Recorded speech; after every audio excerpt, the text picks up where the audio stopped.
feel like I'm alone. I feel like I'm unknown to the world that's full of clones. My originality's focused on principalities broken. I'm loaning my heart and soul to the game that's scared to pay it back. And failure is a motherfucker. The strength to go on and believing in another sucker who don't see the vision in you. So you gotta work harder times two. Gotta make it do what it do. With the limited sources you have, your dream is still a find that motivation in you and inspire the world to do what you can. If you love it, then fuck it, get through it.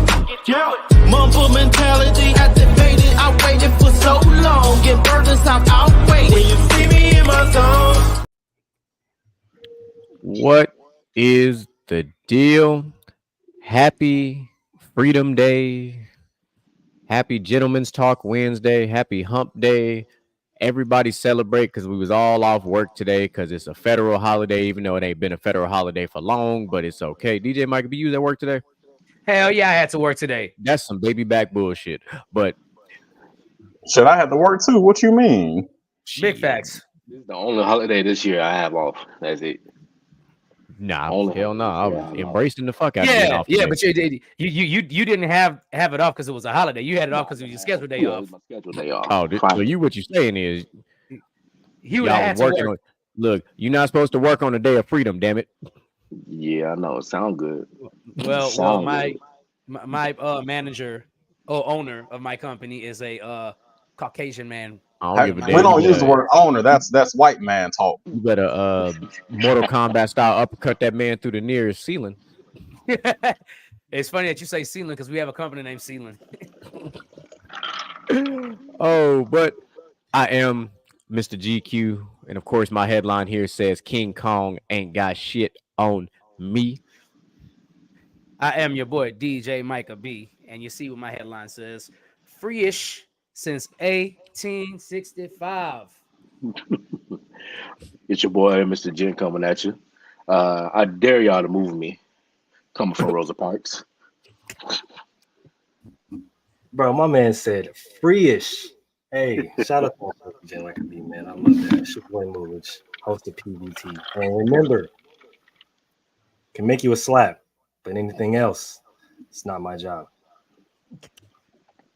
It's your boy Outlaw Freeman. Jesus was black, and Ronald Reagan was the devil. Epic intros. So what else is new on a wonderful Wednesday?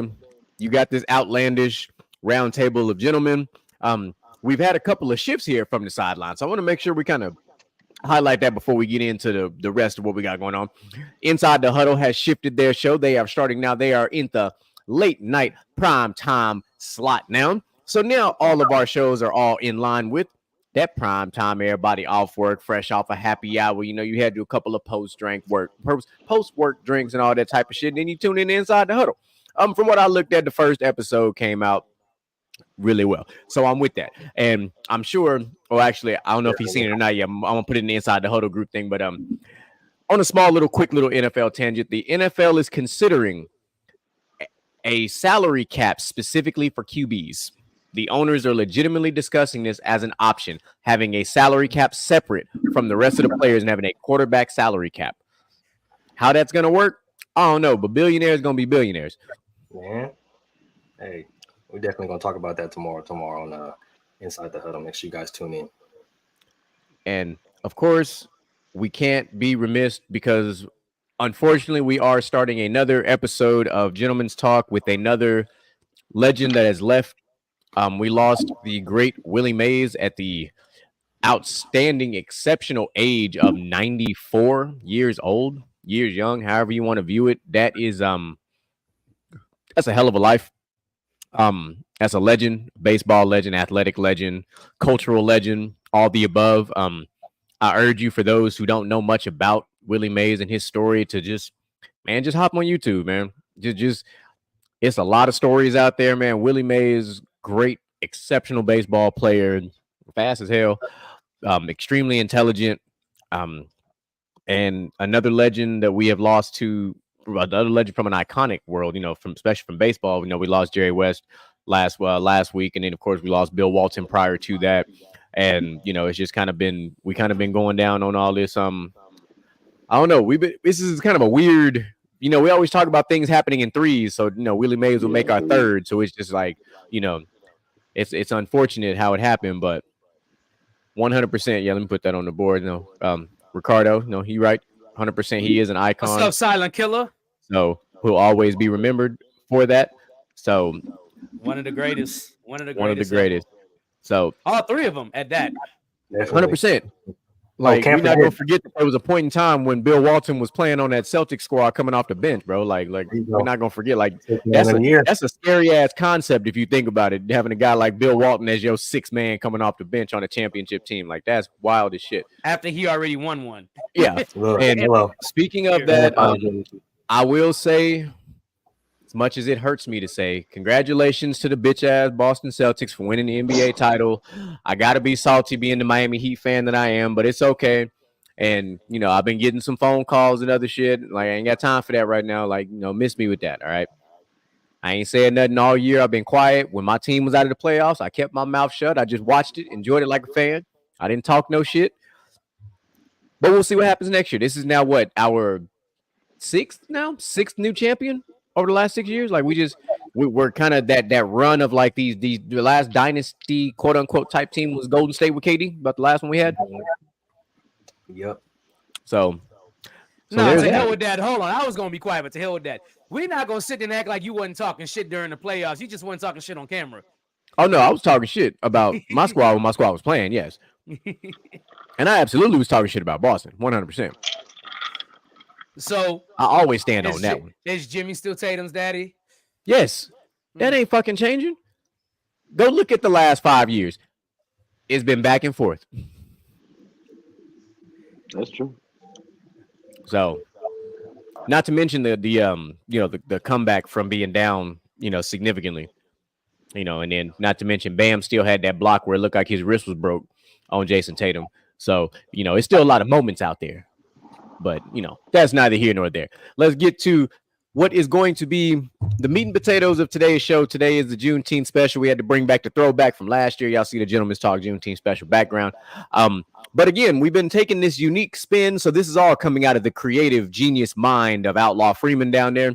So what we're doing here now is this similar to the concept we did last week for Father's Day with the iconic fictional father figures. Excuse me. Now we're going to go to inspirational Black fictional characters for Juneteenth. So that means across all realms, movies, TV, anime, wherever you pull them from, however you get them. But that's what we're doing. Somebody is angry. I don't know who Dave Dio Prasad is, but he's angry about. Man. He's angry about our show. Wow. He whatever. He all right. he do that. He just a funny guy. He all right. Ricky. All right. But that's what we got going on today. But somebody whose name is Outlaw has been cooking in our chat. And I mean cooking. I mean, if you so much as get within an inch of this cast iron, you're going to have a 2nd-degree burn because it's been on fire. It's been on fire. And we talked about it and we was like, look, he hadn't had a chance to really get unhinged in a couple of weeks. So we agreed collectively that we was going to let him lead the show off with his unhingedness. So I'm going to play this fantastic thing and I'm going to let Outlaw do what the fuck he does best.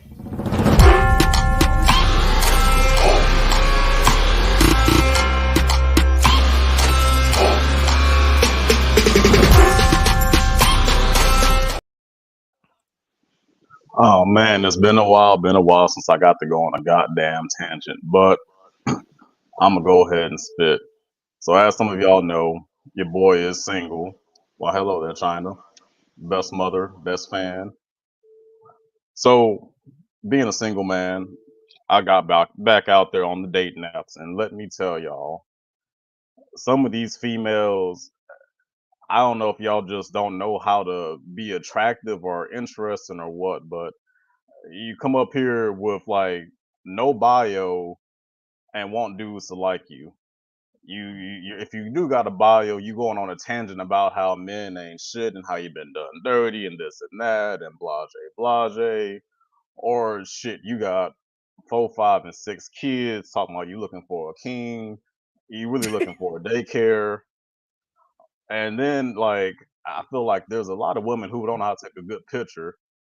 Like if you ain't got at least 5 good pictures of yourself, don't get on no dating app. Like don't do it. Just I don't understand how hard it is to just find even 5 interesting things to say about yourself, 5 good pictures of yourself. Like that some of these women just ask me a question. Like that's not a bio. That's just you not trying. Like I feel like if you're gonna take this whole online dating stuff serious, and maybe you shouldn't, I feel like you should look at it like a job application. No, you niggas laughing, but I'm dead ass. Like, honest to Moses, if you can't think of 5 interesting things to say about yourself, you just a boring person off the bat for one. You know, just it don't take much to talk about your likes, your dislikes, your hobbies, this, that, and the third. And then some of you just I don't know what kind of pictures you be taking. Like I thought all women could take a good selfie, but I had the wrong ideas because I done seen some bad pictures.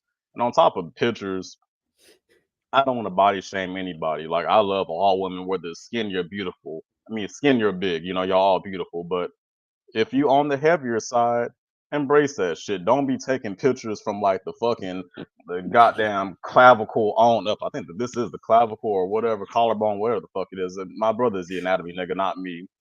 Like, if you gonna be big, let me know you big. Like, I don't want to finally see you in person, and like I gotta look at you 5 times to see the whole of you. You know, let me know if you big before we get there. Don't be afraid to take a full body picture if you big. Wear that shit. Be confident in that shit. I've seen some beautiful big women out there wearing sundresses, and I love that shit. Don't be afraid to be big, goddammit.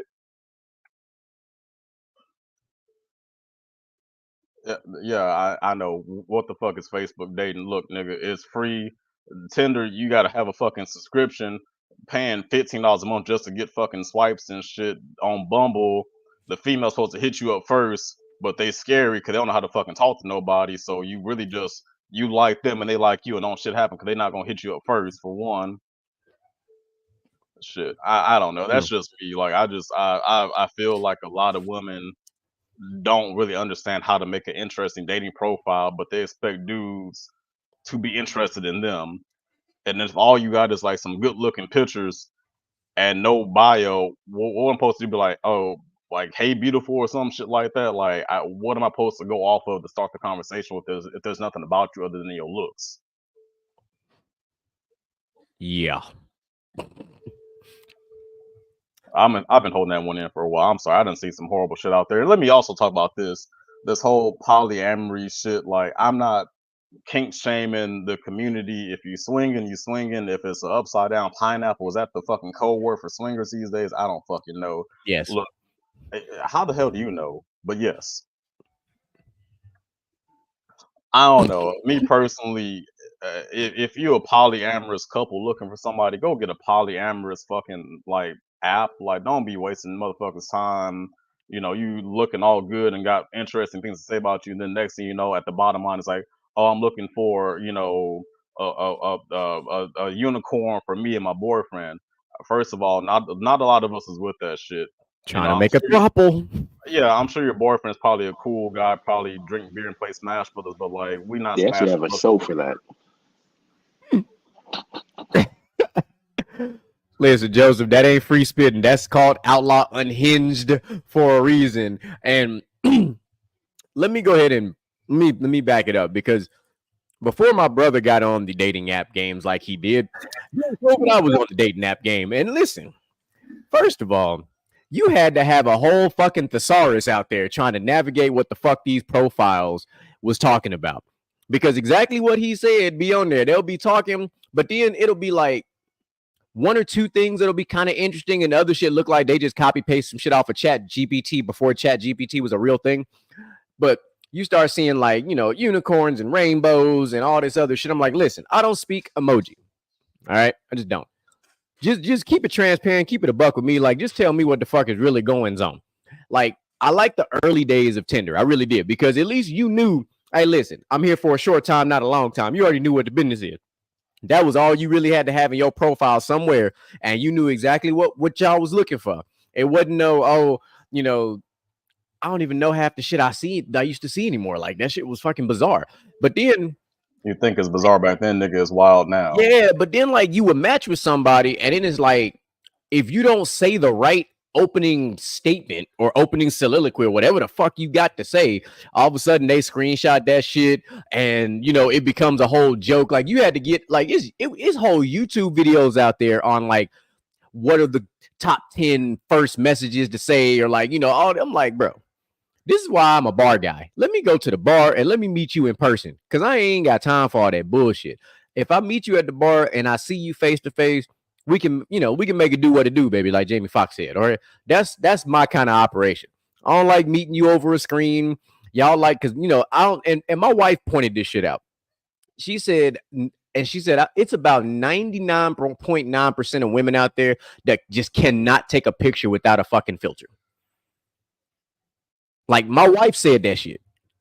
Mind you, my wife don't really do now. She do like the little goofy ass ones and shit like that, but like how like most women, they cannot take a normal, regular picture without some kind of filter to enhance something. It's like, listen, you really out here catfishing in 2024. That's what you're doing. Just like Outlaw said about, you know what I'm saying, when you taking pictures from the clavicle up, you was right when you said clavicle, by the way. Or what they'll really do is not the clavicle, it's a different C word. They do it from the cleavage up. You know what I'm saying? So that's what they would do, and that's how you get caught. You be like, oh, damn, you got some big ass titties. Yeah, that ain't the only thing that she got this big. But back big, elbows big, side titties big, goddamn. And I don't want to body shame, but you know, if you big, let a nigga know beforehand that you big. Okay, I feel Back like real big, legs real big, titties But real big, everything real big. I feel like when you hide in I'm your sorry, I bigness, couldn't- you I insecure couldn't- in your bigness, and that tells me that you're an insecure person already, which is already a bad sign because insecure women is like the devil. Yeah. You know, Like listen, if you confident in what you, hey, shit, that's more attractive. yeah, if you big and you showing it off, baby, I'll take you to Pluckers every goddamn day. But if you big and hiding it, I'ma hide from you. And another thing, two more things, honest to Moses. I have seen quite a few women on these dating apps talking about like I'm pregnant, and it's like, Oh, why the fuck are you on a dating app and you already pregnant? Like, this is already weird, you know? Like, Your priorities are fucked up at that point. yeah. And I another mean, thing, listen, but it's some dudes out there with some pregnancy fetishes though, like dead ass. Like, so you just appeasing to the wrong audience. My breast I mean, milk. honest to Moses, I had a first date years ago, Joseph Wild. and I pulled up to a chick's baby shower. That was our first date. Was her baby shower. That look, don't look at me like that, motherfuckers. Look, I done been around the block a couple times. I done done some things and seen some things. I'm probably going to hell, but whatever. I The love it. last thing, He said, but whatever. I've seen a couple of women, more than a couple, honestly, talking about their occupation as stay-at-home mom. Yeah. That tells me that you don't have a job. And I'm not knocking anybody who's a stay-at-home parent, because believe me, I've been a stay-at-home parent. I've been a work-from-home parent. It is a job by itself. But if you dead ass just a stay-at-home parent, your income is what, child support? Like what? It already tells me that if we pull up somewhere, you gonna pull out a fucking EBT card or something? Like what kind of finances you got? Like you already telling me that like I got to take care of everything if you a stay at home parent. Like that's not attractive. Like I want a working woman with her own bread, not waiting for her baby daddies to fucking put some money in her account. But you know what? I applaud them women. At least they honest. Sometimes honesty is. I mean, at least you telling me from the jump, hey, you a stay-at-home parent, whatever the case might be. It tells me right off the rip that I know what I'm in for if I decide to be stupid enough to take that risk. I'm glad you said stupid, because I'm about to say any motherfucker that goes specifically for a stay-at-home parent, you in for not a great fucking time at all. Like I don't know. I don't want to be out here bashing stay-at-home parents. Like I said, I've been one before, but like that's not an occupation. Listen, ain't nobody knocking big backs now. Big backs got to get blown out too. Don't misunderstand what we talking Yeah, about here. Like, I'm listen, all backs can be blown out equally now. There's some just take a little bit Hello. more reinforcement, you know what I'm saying? You gotta, Come you gotta on. set your base up a little different. You know, it's like when you go back in the days. See, listen, we got this crew of gentlemen right here. We all go back to a certain time where when you was at the parties and old girl, Big Booty Judy was dancing on you and your boys was holding you, while she was, throwing that thing on you one time, So we understand. It ain't, hey, big back can get blown just like big booties can get blown. But sometimes you need to, have a little bit of a wider, more stable stance so you can be ready for it. That's all. That's all. We just I'm just trying to game plan. That's all. Like I've been saying, if you I'm just trying to pull out the let right me playbook for know the job. before we get there. I don't want to pull up and you get out of your, your little Nissan Altima and There it Damn. is. Just, damn. Ultimate getting strays. Y'all know every no big one's back getting Latina left got a behind fucking today. Hey, Altima, man. right? I drove an Altima for a little bit, man. I feel it's a reliable ass car, but I get what you're saying because it sure ties into that 2009 to 2014 range for sure. Yeah, damn near every woman, if they wasn't driving that, they was driving a Chevy Cobalt. Mm. And you know what? We're gonna talk about this. We're gonna probably piss some people off, but fuck it. Hey, listen, I don't give a fuck. This show ain't made for kids. If you pissed off, turn it off. Hey. So a lot of women got the nerve to be like, they want wifey treatment or queen treatment, looking for their husband, this, that, and the third. And it's like, what qualities do you have to offer? Like, you telling me what you want from a man and your bio, but you're not telling any of the men out there what you can offer to get that treatment. Yeah. I feel like it's just straight, you want to take, but you're not going to give. Like, what are you offering any potential suitor? Like you talking about you want a king, but you might be a fucking peasant. You want to be fucking, traveling the world, fucking on a magic carpet Joseph. ride with Aladdin, but you might not be Princess Jasmine. Hey, I'm not taking the Ultima to work. That fucking Ultima got expired paper plates and a fucking out of date fucking inspection sticker from 5 years ago. And them tires might be bald in the motherfucker.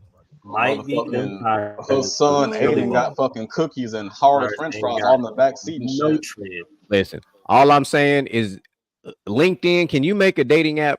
Because at least that's a professional profile. Like, let's find the professionals out here. Like, because Facebook dating just sound wild as hell. That sound like the Wild Wild West in dating form. It's ghetto out here, but like I said, Tinder, they want you to fucking pay for it. Basically, at this point. Oh, look, I know. I used to have a Tinder Gold. I had that before. I already know what it is. I had password mode, so I could change my location. Like, oh yeah, I loved all that. That shit was fantastic. It was worth the subscription. In 2015, it was much cheaper. Yes, it wasn't too bad during COVID times. It wasn't too bad. Yeah, inflation done hit the goddamn dating apps like oh yeah, crazy, 100%. So that's my little tangent on dating apps and the profiles that I done seen and wish I hadn't seen. A lot of you women could do a lot fucking better. And maybe y'all just not that interesting. That's why you can't come up with a fucking bio. You're just coasting off of your looks. Can I add a story? Yeah. A story about this dating profile stuff. Go ahead, Mr. Man. He ain't never lied though. Your boy here got catfish one time. Lied, boy. What? Them ones that Your be boy here saying- got catfish one time. I think it was 2016. 2016, I would say. And I was on a dating profile. I don't remember which one it was no more. The fact that she wanted me to pull up to her job at the Dollar General, red flag. I don't know. It was our red flag. My brother, if you hit somebody from the Dollar General raw, I'm gonna be mad at you. No. It gets worse. So the fact that she asked me to get her some food from next door for her lunch at McDonald's. The fact that I was like, okay, she cheap, that's cool. I'm all right. I'm just trying to see what she looks like. Be cool, first meet, cool, whatever. I pull up. When I say I went to the store, I looked at a girl that looked like her, maybe. I'm looking straight past. Where she at? Where the slim thick girl I seen? Hell nah. He said, "Hey, oh, hey, how are you? Are you good?" She was like, "Yeah, I'm about to go on lunch. Give me a second." All right. I don't shame nobody. I give everybody a chance. We get in the car and she's smacking on these chicken nuggets. When I mean, I'm looking at her, but then she looked at me and smiled, and I realized why she was smacking. The front tooth crooked sideways, the next 3 teeth gone, bottom 2 teeth gone. And I'm like, oh. I'm gonna stop you right there, Mr. Gent, and I'm gonna tell you why. If you look at the demographic that shops at Dollar General, that will tell you enough. Hey, I'll stop at Dollar General. Just stop there. But only for certain things. I said what I said. If you look at the You demographic got the that goes to forehead that you Dollar got. General, So sit on back. That wasn't even the worst fact. it gets The worse. fact, the fact of the matter. She said, "Yeah, I was just on there looking to see somebody, to date and everything like that, because I'm 5 months pregnant." And I'm Oh, you looking. fed somebody who was on some pregnancy cravings. That's what you did. She was looking for Yeah, a sucker. she was looking for something. When I say I was being nice for the 30 minutes, but that I was on my phone swiping on other bitches at that time. Swiping, being disrespectful. I'm not even making it, subtle down. It's like I'm big swiping. Never heard from her again. God, I I blocked mean, her on everything. Hell you no. said it earlier, Mr. Gent, man. Like, if you pregnant on these dating apps, your priorities is all fucked up. Like, I just can't even imagine being 5 months pregnant and like trying to like go through my DM like, who gonna take care of me and this baby? Like, No, that's exactly what they're looking for. Because that the just daddy sounds like bad out, decision making for one. Like, where is your baby daddy at? What happened to that daddy nigga? stepped out, not there, and they're looking for another daddy to come through, to take care of. I ain't the pappy. I ain't that baby pappy. I'm all for meeting new people out in public. But if the first thing you tell me is I'm meeting you at the Dollar General, I'm immediately not going. I'm not even gonna lie to you. Like, I'm not going. I already knew what she looked like. Like, I can't. Like, if she would have said the Family Dollar, I might have considered it. If she would have said Five Below, I'd have been there in a heartbeat. But anything below Now, Five Five Below Below, different. Five Below is different. We know who shop at Five Below. Yeah. High quality people shop at Five Below. A certain demographic. Yeah, a certain high quality demographic. Like a I was motherfucker. young. we're I gonna start was using young. demographic Them as a same word. people do not shop at Family Dollar and the Dollar Store. They not even Dollar Tree. Five Below is where you go in a pinch. Like you on a road trip, you need to grab something real quick. Like Five Below got you. You going to the beach, forgot your beach towels, bro. You can go get you 6 of them bitches for like $2 a pop. The fact that you said she worked at Dollar General, I just Red knew flag. she. I said as soon as, but the fact that I didn't know where she worked at until I was on the way. I She just said, knew "Come she meet didn't her have for any. lunch." I already knew she didn't have any teeth though, bro. I'm not even gonna lie to you. As soon as But you then said she that, delayed the whole process and said, "Will you go pick me up McDonald's from next door?" I'm like, "Hold on, you ain't finna use me like this. What the fuck really going on?" I didn't even have to get there. He said Dollar General. I instantly thought she didn't have no teeth. Instantaneously, I was like, "Yep, she don't have no teeth." She wanted them. You know what? While we're talking about occupations and dating, I'm gonna go ahead and piss some more people off. I'm gonna go ahead and fucking say it. You got a date within your class.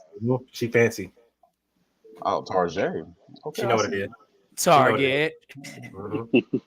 As I was saying, look, you got a date within your social class, your financial class. Like if you at Dollar General, you gonna have to date some Dollar General, Family Dollar, flea market motherfuckers. Don't be out here looking for high class people because you're not a high class person. I said what I said.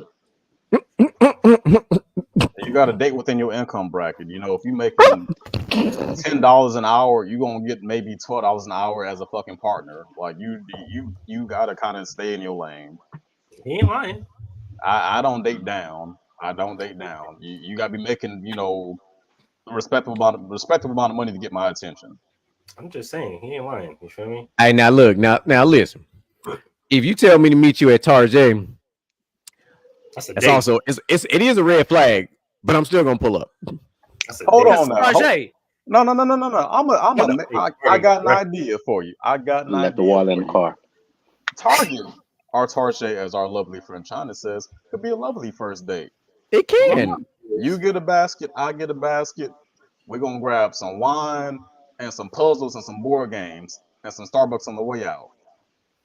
Sound good. But that's not how women work. I'm about to say, it's goddamn. she gonna walk out of there with 10 times more than what you just said. Air fryer. That's the truth.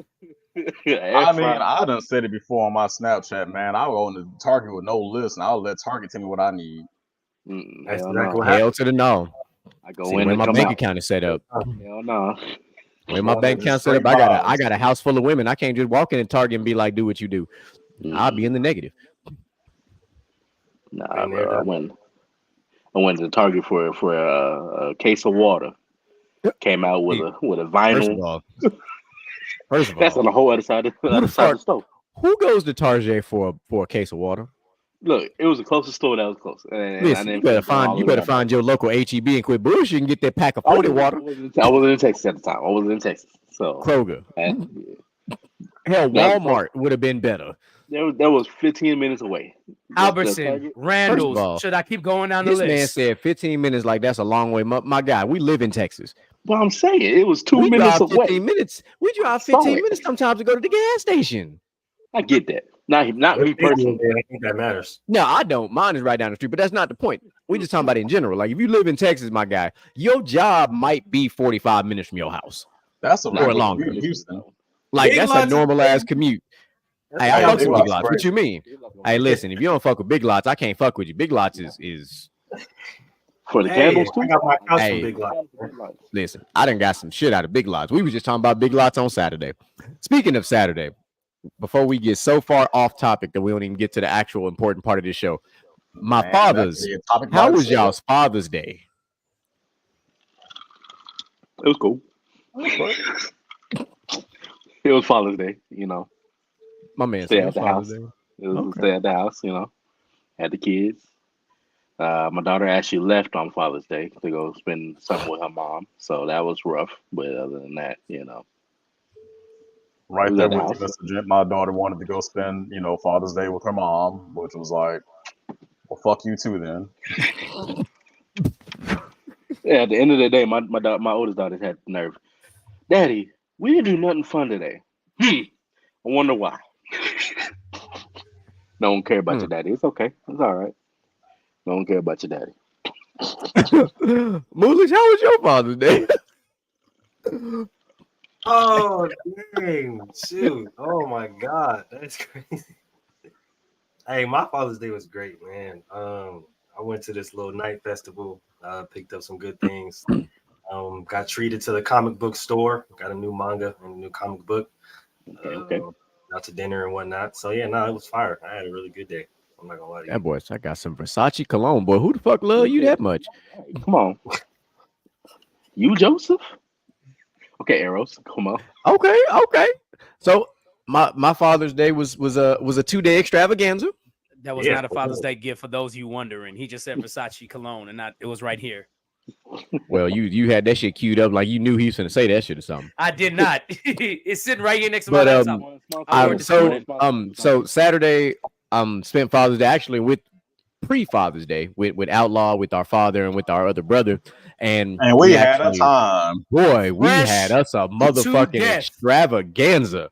That shit was amazing. We've been wanting to go to this spot for like months. We've been talking about it in the chat. And for all my Texas folk, especially ones that live in the Houston area, we went to the Warwick.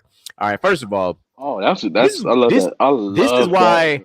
Let me tell you why I love the Warwick. The Warwick is like if you were to put GQ in a restaurant, it's the Warwick. Why? You got to dress a certain way to even walk up in that motherfucker. So when you make the reservation, my pops got the reservation. He sent the screenshot. He said, men must walk in with at least a collared shirt or a sports coat.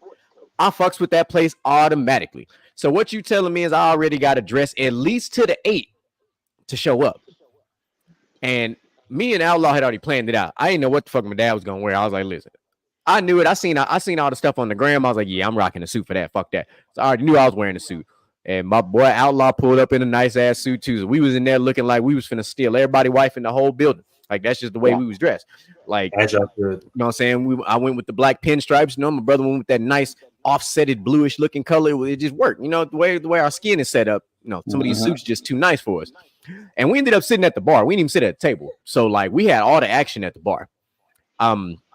We got drinks bought for us as well. I bought drinks for a young lady who turned 66. She was celebrating. She's going to go on a plane to ATL the next day. So, bought her a couple drinks. That lady whispered something in my ear when she left, and I was like, I gotta go home now. That old thing said, I've been looking at your beard across from the bar all night long, honey. And I was like, oh, shit. And she was like, if you was she low key was trying to take you to the back and moisturize that thing. Hey, she put me on her pension plan. We can talk about it. Hey, listen. It's all about that 401k, baby. That's on me, baby. So that's how Saturday went. Saturday was an extravaganza, man. We had fun. The picture was great. Met some great people. Got some future plans set up as well. So looking forward to all that. And then Sunday, I went out with Lil Mama and my wife. They took me to this spot called Boss Cat Kitchens and Libations over there in River Oaks for all of my Houstonian brunchers. If you know, you know. River Oaks, you gotta also dress a certain type of way to be in River Oaks. But your boy went Texas business casual, so I went with the nice jeans and the boots and the country western shirt for that particular outing. But the steak that I had, boy, I tell you what, now that steak right there, that shit was sensational. All right, this was a cowboy steak with some cowboy butter and the green beans and potatoes, medium rare, because you only know there's only one way to do steaks. If it's medium rare, you got me. If anything other, yeah, can't do it. All right, I feel like I'm breaking the law if it's not a medium rare steak. That I don't care what cut it is. I need it to be medium rare. I can't do it no other way. There's just a certain texture and taste to a medium rare steak that just can't be beat. I said what I said. Look, DJ Mike B can shake his head all he wants to, but I put him on a medium rare steak before, so he know. I like medium rare, but only on certain cuts. But and then the highlight of my entire Father's Day was that my daughter got me a card. She got me a happy birthday card for Father's Day. And the reason it was the highlight is because when she picked out this card, she said is because it had a bunch of sports on the front, basketball, football, all this stuff like that. And she said, my daddy likes sports. He would like this. And that's why I got that card. So I got a birthday card for Father's Day and I'm all for it. And I got I told y'all about the daycare art. So I got a nice little yellow handprint, and it was a trophy and it said world's greatest dad. It's hanging up in my office right now. So I was a big fan. And speaking of cologne, my wife got me some Burberry Hero cologne for Father's Day. So that is another scent added to the collection. Sensational smell, by the way. Definitely has that business casual smell. It's business casual category for sure. Like you 100% can wear that on certain events and it's gonna be noticeable. I fucks with your cologne collection. I contributed. You did.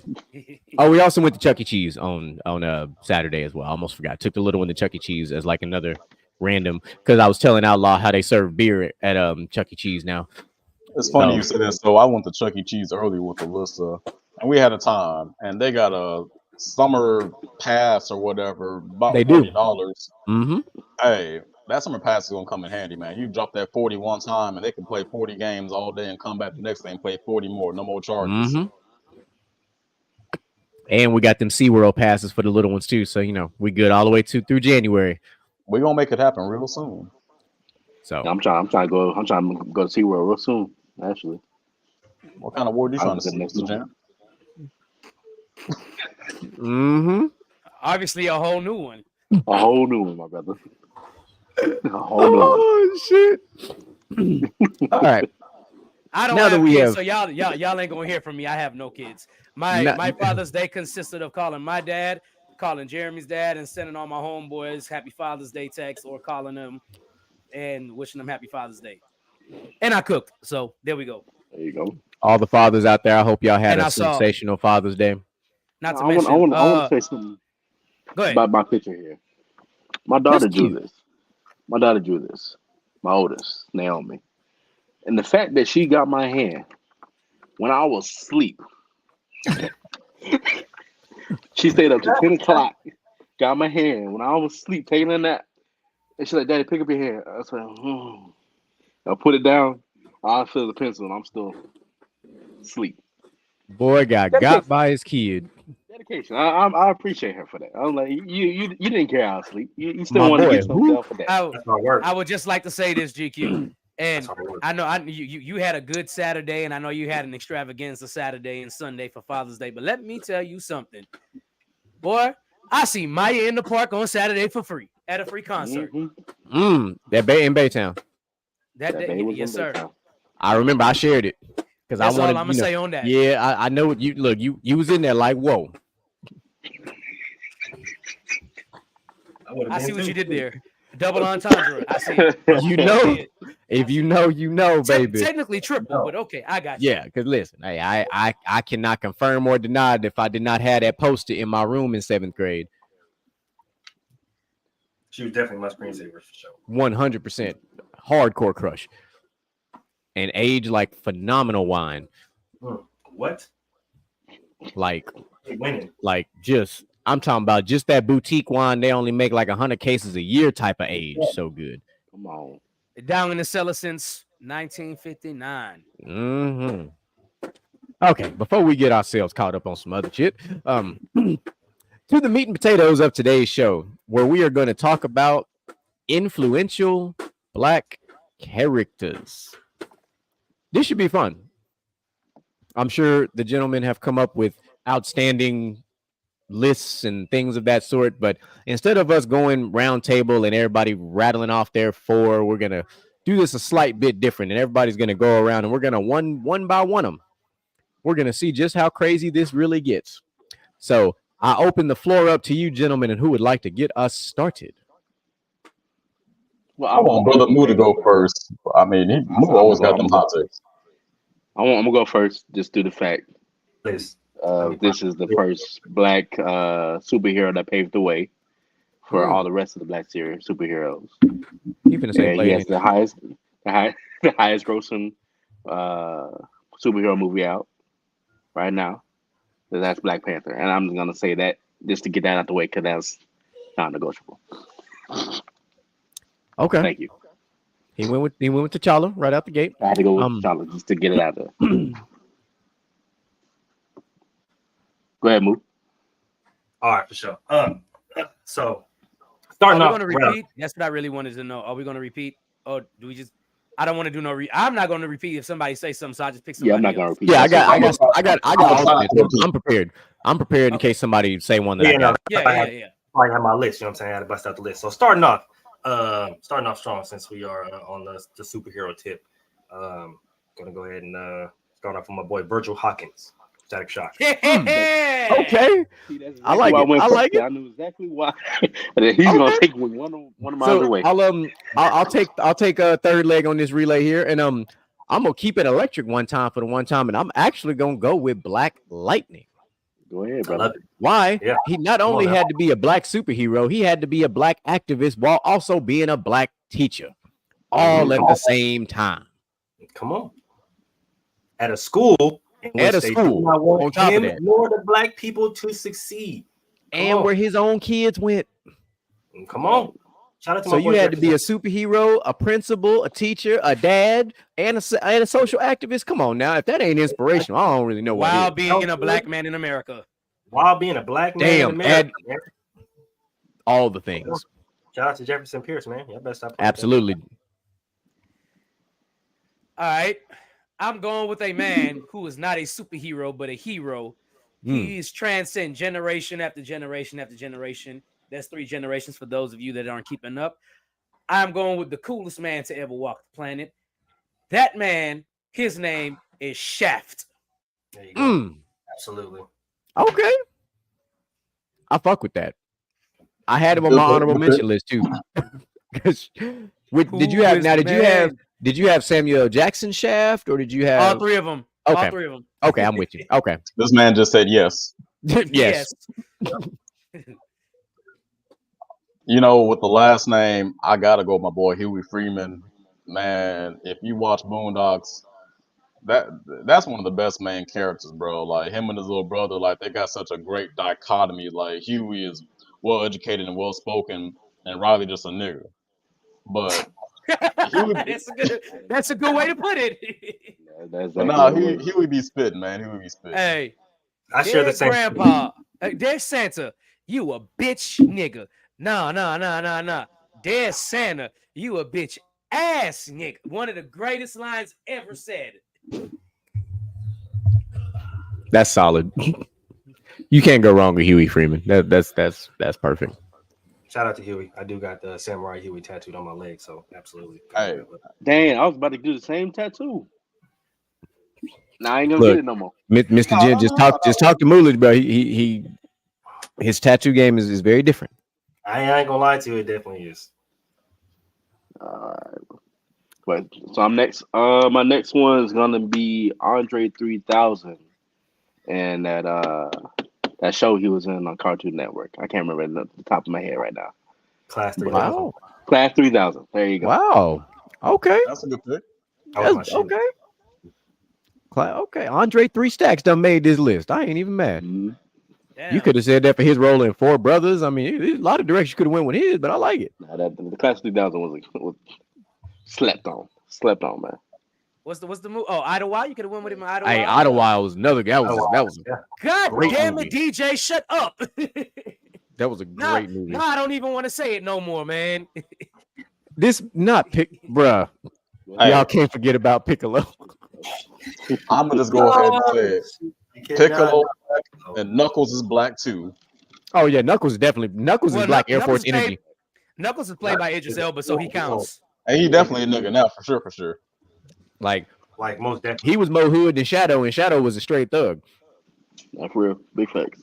Like Knuckles just did not give a fuck. No, Shadow had that fucking teen shooter kind of energy. Crying. Yeah, definitely. Yeah. Like Knuckles and Vegeta hung out together type shit. Like that's the type of energy they share. Like them two hung out together for sure. Yeah, like at Shadow the bar, was them sent two to would a definitely text be hanging like, out "I'll come to together. school tomorrow." Oh shit. So I'll round out. So my next one is not a hero at all, but an inspirational figure nonetheless. And I'm going with Frank Lucas. Denzel Washington, American Not Gangster. surprised by that. Of course.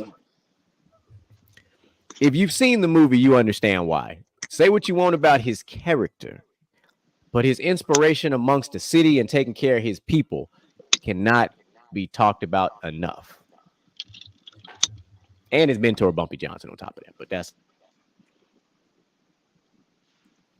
facts. I won't lie to you. Okay. You want to go more? Or you want me to go? Oh, I'll go ahead and throw my next name out there.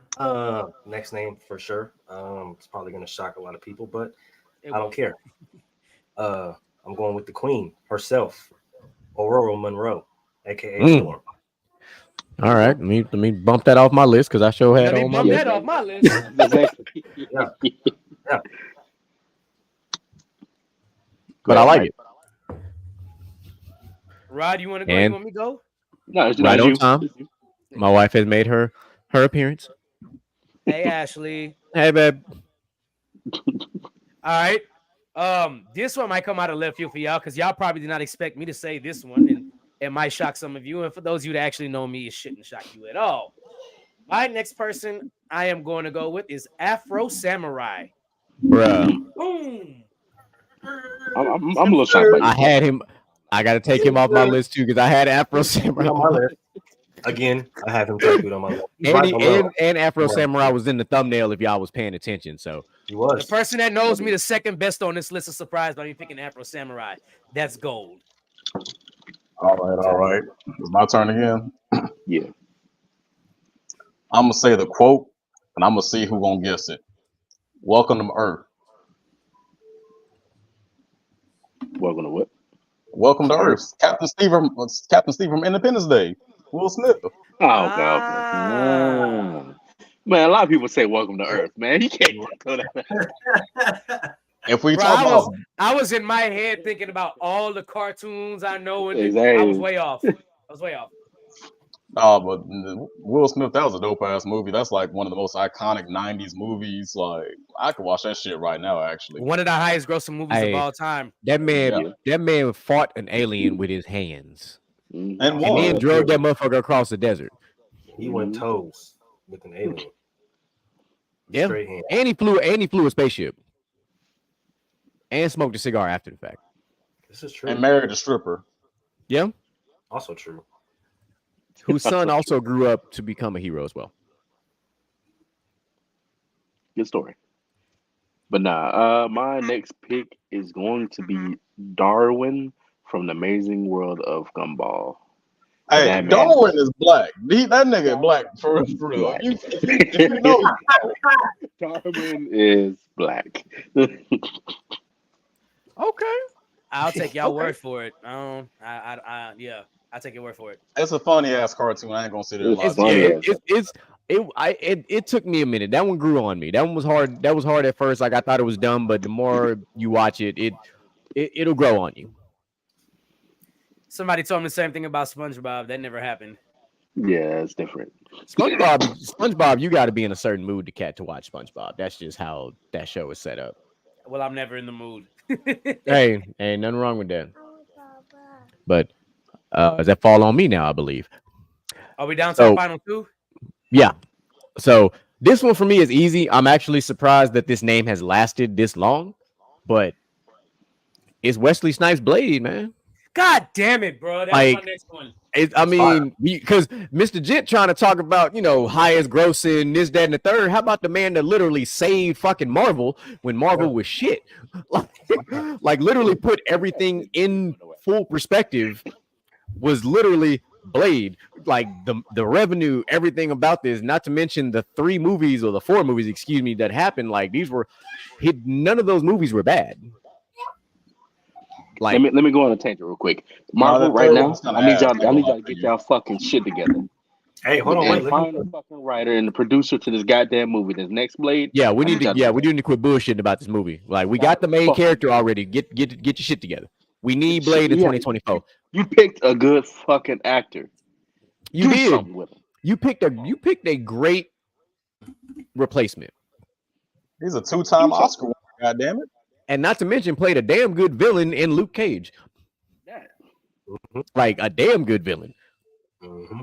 Although he dies halfway through the first season. He does, but the best part of it, though. But we're gonna put some respect on Mahershala Ali's name now. We're not gonna let that man just be. That tells me that Mahershala Ali, he ain't going for no bullshit. So hey, and I'm with that. But that's why I had to put Blade in there, because you can't talk influential black fictional characters and not have Blade in this conversation.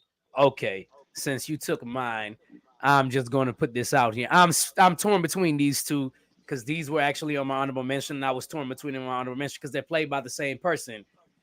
And for a tie for me, Isaiah Bone and Spawn, played by Michael Jai White.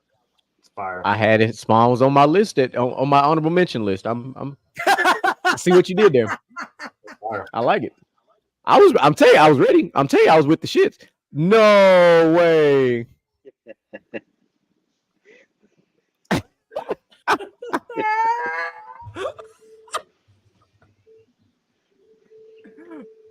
My wife ignorant as hell. Wow. Hey, look. If you're a millennial watching porn, you know about Pinky. Pinky is influential in one way, shape, form, or fashion. But I'm sorry. I thought she was saying I choose Pinky, and I thought about next Friday. And then no, my brother. If you know, I'm gonna need you to read that comment again. I know now, but I just said I saw her say I choose Pinky. Yeah, I was like, yeah, hell yeah. Hey, she probably is like one of the most influential black porn stars outside of Superhead. Yeah. I was more of a Cherokee D ass fan myself, but that's just. Hey, Cherokee was nice. Kitten was nice. Look, y'all over here talking about the days of the. Y'all over here talking about the onion booty days now. Man, come on. Come on. Hey, onion booty's a throwback. I'm gonna stop talking now. Yep, I'm done. All right, who next? Either do Allah. Shit, man. My third pick, Django. My man. Because that show was my fourth one, so I'm going in. That means I'm good. I have my backup ready to go, though. What you got, Mook? I got one for y'all. He's black, so I don't give a fuck. Because when he came to Earth, he picked a black man to disguise as John Jones. I fuck with it. I knew exactly where you was going when you said that. I was like, there it is. I'm not even mad at that. That's. He talked like he black. It don't even matter. That's a nigga. I don't care. You can't tell me aliens ain't niggas at all. Here. All right, my next pick, I'm kind of toss up. You better not take mine. I'm gonna fight you if you take mine. I've been keeping this one in the 6-shooter waiting. I'm gonna go off the wall real quick. And she was a solo team, and if without her on this team, the team would have fell apart. I'm going with number 5 from the Kid Next Door. My man. Man, that's fire. Hey, she was low key second in command. Hey, I ain't even. Hey, and she had the swag and the attitude to match, bro. That's Mr. Jim. That is a sensational. That was a sensational pick, my brother. I just got to make sure. You understand. That was a sensational fucking pick right there. I want everybody to understand. She taught number one everything he knew, because if you watch the last episode, he thanks her and everything. And then she stepped up to command after he left. Yeah, man, that's a good pick. That's a real good pick. So my number 4 pick, my last pick, which is to me was easy. Moolage kind of got us started when he started talking about influential women. Of course, then my wife followed suit. But we can't leave this woman off this list because she is arguably the live action inspirational version of what Storm would be, and that's Foxy Brown. There you go. That was a good one. Played by multiple characters across all generations, by the way. Still being portrayed. Just want to throw that out there. Yeah, don't forget about the rapper. We're not going to talk about that, all right? You don't have to say that. We don't need to know about Beyonce being Foxy Brown. I don't care. No, I'm talking about the rapper Foxy Brown. No. I was talking to Mr. Gent because he said he's bringing up stuff that I like, bro. We don't talk about Beyonce. We already had a whole episode about this. I wasn't there. Hey, who fault is that? Yours. Work. Hey, PTO, prepare the others. I got one that might be kind of out of left field, but I'm about to go with Luther. If you've seen the show, man, he just played the fuck out of that, man. Like a black British detective. Which for Idris Elba is literally his element because he's actually British. Like a lot of people had no idea that he wasn't American. Like, and I was like, yo. That's like one of my favorite TV shows, man. Like them British crime dramas, they be hitting. Yep. That's a good one. I love it. All right, since we got time on our hands, all right, everybody can drop their one honorable mention after DJ Micah B closes out. I don't think Mr. Gent went either. No, I went. I said my. He's first. Okay. Yeah, I'm first. Yeah, Gent's first. I'm surprised. There's one person on the list that I still surprised. We're gonna find out. Let's go through our honorable mention and find out. I'm about to give y'all my last person on my list. Yeah. Go for it. Y'all know what time it is. You know what it is. If you know J. Cole lyrics, you know where I'm going. What is it? First things first. Rest in peace, Uncle Phil. For real. Right. The only father that I ever knew. Hey. I ain't even mad about that. Honorable mention, Carl Winslow. I like it. My honorable mention is very simple. It's John Stewart, Green Lantern. All right. Fuck, God. Listen, if you, I know Outlaw did this. I know Moolage did. If you watch Justice League, first of all, we all at one point in our life was John Stewart. All right, John Stewart was out there saving the world and being a hoe simultaneously. All right. Man, hey, let's go. I think that was just my man was smashing the alien first with the wings, hot girl, Shire, whatever you want to call her, and then he was with Vixen, and then went back to Shire. Like, come on now. And they had a kid in the future. Come on, dog. Like, and he was in the military. So it just, he just keep adding to the swag. Went back to the hood one time for the one time. Like, we all were John Stewart at one point in our lives. Let's not forget that John Stewart beat up Shira's fiance. Yes. Both of them. He packed up both of them. He packed up both because he beat up the other dude, the dude that was impersonating. He beat that motherfucker up too. And he actually beat up her actual husband, which was just like a whole wild thing. If for some strange reason in 2024 you have not seen the Justice League animated show, unfuck yourself and spend the weekend watching it. Like, bro, it is like the DC shows that we had as kids were the most adulted shows. Like Teen Titans, Justice League, like that is some adult ass shit that was happening. The original X-Men before X-Men 97, like these were some very adult things we were watching as kids. Batman the animated series, we really had no business watching that as kids. Like, fuck the bullshit. Like, we didn't. If you really think about what was going on in these shows, we had no business watching any of them 4 shows that I just named. Like, especially Teen Titans.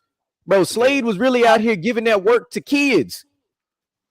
Like, just like Green Goblin. Like, a grown-ass man was fighting kids. And we was just rocking with that shit. He was even dead, and Robin was still trying to get. Yeah, like this man was haunting Robin in his dreams. Well, he hit that nigga with that Diddy dust. That's why. He did. But then he had an influence on the new chick, the chick that caused the earthquakes and shit. He put the Diddy effect on her. It's that Diddy dust, bro.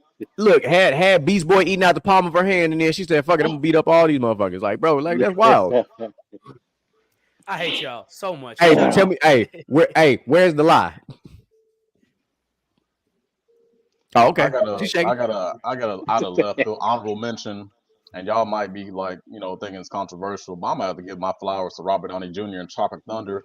Why was I about to that say ain't controversial? That's iconic as hell. Playing a black man, and you did it very well. And he didn't get hemmed up by the community for it. Nobody cared that Robert Downey Jr. did it. Yeah, damn it, come on, man. He got a VIP card to the cookout after that. He get 2 plates. He get the nice plates. And he get the to-go play wrapped in foil. Then my nigga came back. Then my nigga came back as Iron Man and had a best friend that was a black man. Come on, man. Come on now. You don't know what y'all got going on. Dude playing disguised as a dude playing another dude. Another dude. All right, I'm gonna go next with my next because y'all. I'm tired of y'all taking my picks. Like one by one, y'all take my picks. I'm gonna go with Miles Morales. Okay. I'm gonna go with Miles Morales. I can get with it. The young Spider. Half black, but I do with it. Yeah, half black. But hey, listen. He might be half black, but he full minority. That's true. There we go. He got more black than him technically because his mama Puerto Rican. Yeah, I'm saying he's really full minority like a motherfucker. So he good. He half black, but he full nigga. So yeah, you should have went with the uncle. The uncle was that nigga. The uncle was like for real. The uncle was straight black Air Force energy, and that black and purple villainous suit was awesome. Mighty dapper. Yeah. What you got for us, Mo? It's gonna be crazy. Give me Huey's brother Riley Freeman because he always kept gangster and hood. Fuck we know. you. Oh, nigga, that's gay. The plane you flew in on. Fuck that limo you came in. That nigga said my Lambo blue. My president is black, nigga. Now get the fuck out of my hotel room before I slap the shit out you. Damn, Grandpa, you got your ass whooped by a blind man. Boy, hey. Hey, you know what? I got one more to insert because I don't think this character gets enough love because it was a kid's show. But she decided she wasn't gonna take shit from nobody behind these babies. She protected these babies to her full-on power from Angelic, and I'm going with Susie. Hey, I had Susie queued up on my list just in case because Susie was. Hey, we ain't have a lot of black characters on cartoons growing up like that, and Susie was literally like the equivalent of Token when they started putting them in movies. Like it was literally just Susie. Yeah, it was either Susie or Gerald for me. Like those are like Gerald was another one. Yeah, like that was a good one. Or you could have went with you could have went with you could have went with Skeeter. You could have went with old boy from Recess too. Even though he was literally stereotypically black than a motherfucker, had a fro, was a basketball player, like everything that was black, he was him. You know what? I got another honorable mention since we talking about like bringing it back to the '90s with these black kids cartoon characters. Zach from Power Rangers, man. I was just about to say that because he was whooping ass and break dancing. He also got to wear Tommy's gold fucking chest plate at one point. That shit was and fire. Clean. That shit was fire. Fucking clean. That's the real meaning of Wiz Khalifa's black and yellow right there. Yep. Not the Steelers. And if you follow him on Instagram, he's actually still doing really well in life. He is. I actually do. I do follow him on Instagram and TikTok. Did y'all forget he was in Brink? His character in Brink was phenomenal too. Yeah. Even though his hairline in that movie was fucked up. That nigga hairline. Black people doing black people things again. Yeah. Couldn't let that man hairline make it, but Moo had to do it. No, he was gonna let that hairline slide, but he said, "Nah, that bitch sliding too far back." Like 2 days ago, and I'm like, "Why they do my boy like this, bro? There's no way they let him rock out the studio with that type of lineup." G, I was like, "No, come back. Can we get a black barber, please? Because there's no way we're gonna have the only black dude in the show out here with the oval circular lineup, dog. No way. Get my boy right, bro, not looking like a character from The Sims 3. Get my boy out there looking like a me character, boy. I was mad as hell. Like, ain't no way. Not the me's. Get my boy right, bro. I was so upset. Straight up, like they cut that boy out the Nintendo Wii and put him on the screen. Like that was fucked up. They lined my up with a toothpick, nigga. I was like, oh shit, bro. God damn it. They could have just put that man with the easy line spray and kept it pushing. Nothing. You know, get the credit card, get the spray, you know, get his shit looking nice and boxy, not rounded, you know. Damn. You know, speaking of like, you know, hair and like black people, I feel like every motherfucker got that Killmonger haircut nowadays. Oh, for sure. That's every for sure. Well, I mean, in the 90s, dudes, everybody had flat tops. So yeah, everybody was rocking that kid and play type shit. You know, they just shortened it. Every black male character was Vince from Recess. Yes. That's his fucking name, Jeremy. That's it. Just different heights. That's all. Yeah, just different heights. Different heights. But I feel like the flat top fell off around 94. After 94, niggas were really wearing flat tops like that. Yeah, right after when the Steve Harvey show kind of fell off, it kind of went, you know, because then they transitioned to rocking dreads and froze. All the ball fade. Y'all knew I had a flat top in the 2010s, so it don't even matter. I never had the flat top. That was one of the few styles I did not pull off. It just wasn't me. By the way, shout out to the Hammerman. For those of you that don't know, Hammerman was an actual cartoon, a legit one too. MC Hammer had a cartoon. I was about to say MC Hammer also had one of the best flat tops in the game. MC Hammer, Bobby Brown. Bobby Brown had a nasty flat top too. He killed the mid flat top. He probably had the best mid flat top in the game. Hey, what about Bishop from Juice? Nobody brought up Bishop from Juice. That's a very good one. Yeah, that is about a Bishop from X-Men. I was gonna say Jules from Pulp Fiction. I got one for y'all though. Blank Man. Man, come on, brother. That shit on Netflix. I'm watching that after we get off of this. I'm watching it. I saw it on Netflix. I've been watching my wife and kids. Fucking Blank Man. Yeah. Hey, that's a very underrated father for my wife and kids. Kyle. Oh, they don't talk. He don't get talked about enough. Nah, he doesn't. Yeah, he don't. That's my style of fathering, really. When I think about it, is it because y'all got matching hairstyles or what? Yeah, exactly that. We slick back. Hey, what about Uncle Bernie? Oh, of course. Yeah, another one who killed the short flat top game. Killed the fro too. Fro. He definitely had the fro. He did have a mini fro game on point too. Mm-hmm. I would just like to shout out the Soul Men. I can't remember their names right now. That Bernie Mac and Samuel Jackson played. Oh man, because Samuel Jackson with the cornrows, man. They made it seem like they were legit a real group in real life. They were so good. That's very inspirational. Anybody can make it and fall off and then make it again. So we got time on our hands, and we've been having a great show, and we're gonna close the show out with a real talk segment. So I got something for y'all. So let's do this.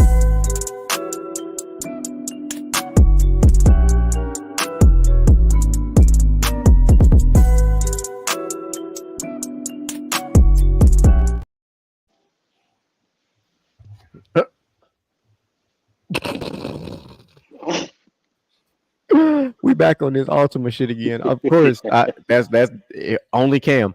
Exactly. It's Cam, right? Yeah. Because if it's your check engine light, you damn wrong. Yeah. So today we're going to tie in both months simultaneously. Now we are going to tie in Men's Mental Health Month, and we're going to tie in Pride Month at the same time. And I'm going to put a spin on it because today is Juneteenth and we're going to talk about the culture too. All this shit ties together. Why and how is Mr. GQ going to do this? Here's how. Father's Day was just this past Sunday. And we have not one, but two iconic fathers in their respective fields who have children that fall under the LGBTQ plus community, both of which are very supportive of their children, one of which is Dwayne Wade and the other one is Marlon Wayans. So why am I bringing these two men up? Because these two men are the subjects of complete, utter disrespect and unnecessary slander and dragging because they are supporting their LGBTQ plus children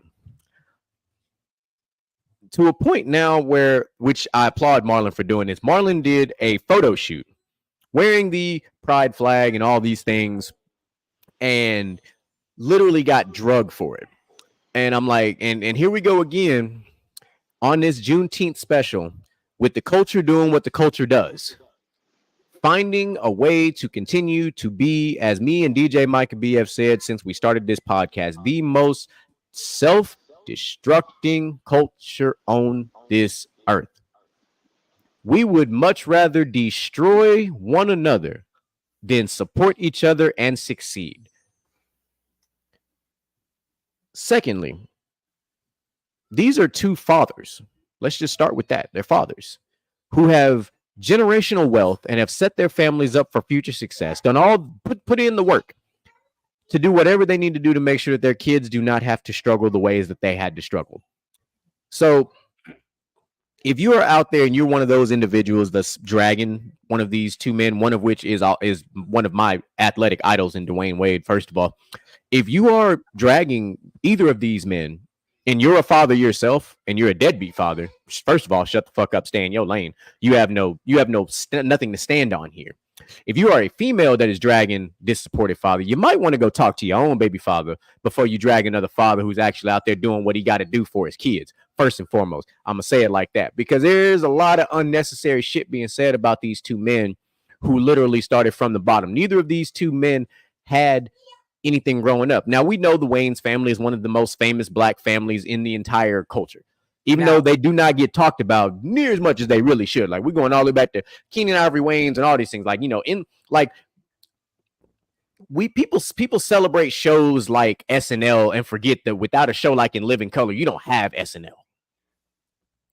Like, you know, like let's not do this, okay? Like, you know, like In Living Color was SNL before SNL was SNL. You know, like, but anyway, back on my original tangent. Like, I applaud both of these fathers for being fathers. What it is to be a father is to support your children no matter what they are.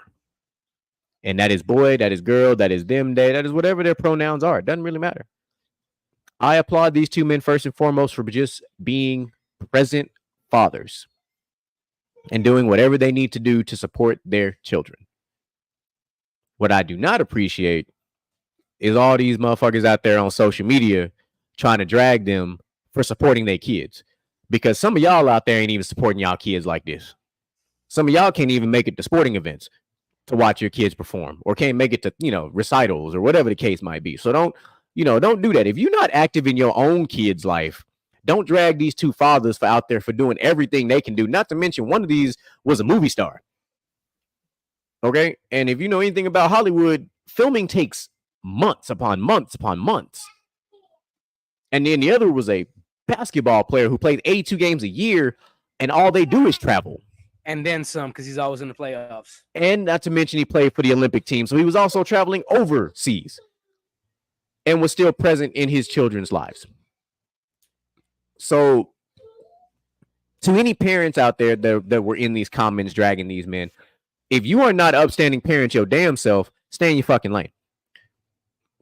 If you're not a parent at all and you dragging these two men, stay in your fucking lane, because you have nothing to stand on, because you're not a parent. You don't even understand what it is to be a parent. Like, you don't. You actually have no opinion to stand on whatsoever if you're not a parent and you're dragging either of these two men. because you don't know what it is to sacrifice for those that you love like this. And I don't mean what you would do for a spouse. I'm not talking about that. What we do for our children is very different than what we do for our spouses. You don't even have to be with the mother or father of your kids for your entire life to support your kids the way that these men are. You just don't. The love and support that a father or a mother has for their children has nothing to do with their partner at all. They just don't.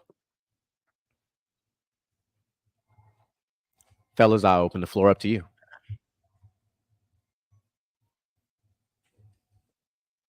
I'm gonna say this.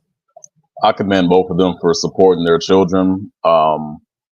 I feel like a lot of people out there, dragging these men, don't have kids and don't understand what it's like to have unconditional love for another human being, especially one that you created. You might have your moral biases or opinions about, LGBTQ. You might have your opinions about gay and trans people, but let it be your child. And your child, is struggling with how they're feeling, internally, and it's an oppressive world, and they don't know who's going to love them and accept them for who they are. It got to be their parents, man. You got to be your child's biggest advocate. Like, your child may not always turn out how you want them to be. Probably never going to be how exactly you want them to be. So I really commend these two for stepping up and loving their kids publicly and openly for who they are.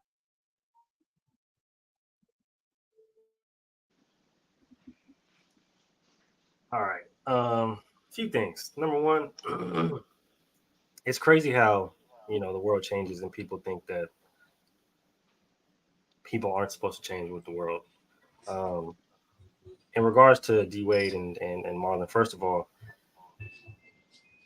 I don't understand what people expect to happen when these parents, or like when people have, these situations like this, or when they're kids, when they have, kids or children in, situations like this, or that want to live certain lifestyles. It's crazy to me how a lot of people will come out and chastise these parents as if they want them to like disregard their kids. Like, that's the thing that confuses me. It's like, what do you want them to do? Do you want them to throw their kids aside because they didn't grow up, or they don't think how their parents thought? Like, a lot of the times when we're faced with change, a lot of the times people don't want to change, or people don't want to understand change, because change can be scary, but it's just because you don't understand it. But one thing I always find interesting is you see the parents that display the my way or the highway, right? And for a lot of people, right, though, we can assume that a lot of these people that have these opinions don't have kids. But the sad part about it is a lot of them do, right? A lot of them do. A lot of them preach that my way or the highway type mentality, right? If you're not living the way I live, if you're not doing what I want you to do, my rules, under my roof, then you got to get out type shit, right? I've been and I've seen those type of environments. So, like, having a kid in an environment to where they can be comfortable and they can thrive in their own self is important, especially nowadays. So it's just crazy to me how people will come out and display their hate, display their negative energy, display their negativity in any way, shape, or form to parents who are just trying to be there for their parents, while at the same time trying to push this fake narrative that they're perfect and, oh, well, I don't do anything and I would never allow my child to do this and this and this and that and blah, blah, blah. But it's like, you're showing your child and you're showing the world that you don't allow your child to grow up in comfortable places as a parent. That if your child was to venture out and have its own thought, or want to do something different, that you wouldn't support them because it's not your way, or because it's not something that you grew up doing. So I just think a lot of people, when they do these things and y'all are in these comment spaces and y'all are in these threads, you guys are outing yourselves. You guys are outing yourselves. You're outing yourselves for how you live. You're outing yourselves for the type of mentality that you carry. You're outing yourselves by how you raise and treat your kids and probably treat other people. So, like, thank you guys for actually doing that and actually being truthful, right? Because a lot of people get on social media and lie, but thank you guys, because this is the type of people that we should avoid. It's the type of people that we should go actively avoid, like Thanos does the Hulk in comics. Should actively avoid these people. So I thank you for outing yourself. Keep doing it. Keep going in the comment sections of D Wade and Marlon Wayans and all these people that have kids that want to be different. Keep outing yourself. We love it. because what we're going to do is we're going to isolate you guys and stay away from all the bad and negative fucking people that don't know how to embrace and accept things and understand that everybody isn't built the same, and that's okay. So keep going. We appreciate you guys. Thank you guys so much, because now we know exactly where to put you guys in that little fuck ass corner over there. Yup. Now that's well said. I want to say kudos to Marlon and Dwayne, because the fact that we have to break generational curses while doing the things you're doing. The fact that they grew up in that time to where they saw that gay was not accepted at all. Being gay and trans and whatever, being whoever you want to be, was not accepted back when they were growing up, but now it's being more accepted now. So kudos to them for being upfront and being loud about the love that they have for their children. Uh, that's because some people out here don't love their children loud. They love their children softly. Some people, Drake be hiding kids, um, and the fact that that some people that they don't support their kids, like my boy said up here. Show up for your kids no matter what. No matter what they do, whatever what they do, if they're passionate about it, then support them. The one thing that I preach my girls is, be unapologetically you, because that's the one thing that you can never, if they love you for you, they're, they don't love you for you, then it's whatever. Don't be mad at them for not loving you for you, but always be you, no matter what. At the end of the day, you can just be yourself. And that's one thing that I will always preach my girls. Uh, Nah, just being a black dad and doing this, because you know how black people are in this community, can be rough. Can be hard. Can be, you don't want to hear all this stuff, this bad slander and everything like that.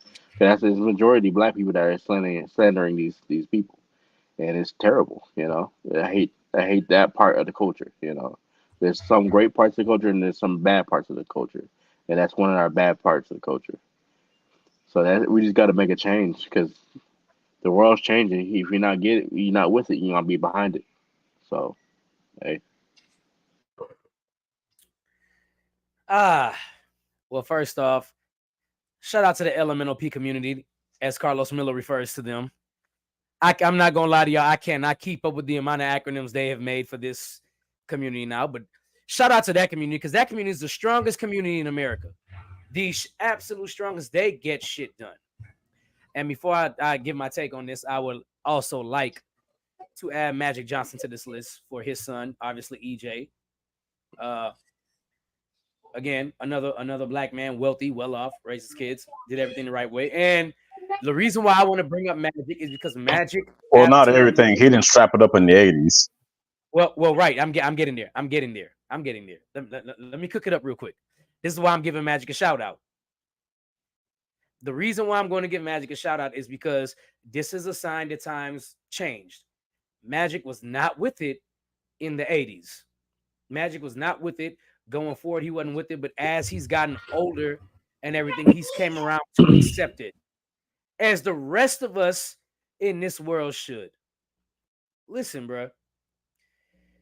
Everybody dragging them for supporting their kids, whether which letter they are. What is it? Lesbian, gay, bi, trans. I'm missing something here. Lesbian, gay, trans. Then you've got non-binary as well. That's yeah. Just saying, it's time to just let it go, man. Look, everybody deserves to be loved, and everybody deserves to be in love with whoever they want to be in love with. I don't understand why people have a problem with these dads supporting their LGBTQ kids, but there's no problem in doing it. Let me tell you, I have no kids, but I got 2 nephews. I got four godsons and 3 goddaughters. Let me tell you something. I'll do whatever it is that they need me to do for them. If it's taking up a pride flag and throwing it around my shoulder and sitting down and taking pictures and supporting them, I'll do it. Whatever it is. I agree with Mr. GQ. A lot of you don't have kids like myself, but you don't even have kids that you even try to take care of anything, but you're in outrage because these fathers are supporting their kids. It's just a wild take to me. And it's that because you don't understand what loving unconditionally means, which probably tells me that you're probably not in a healthy marriage if you are in a marriage because you don't know what loving unconditionally means. Loving unconditionally is loving without any condition.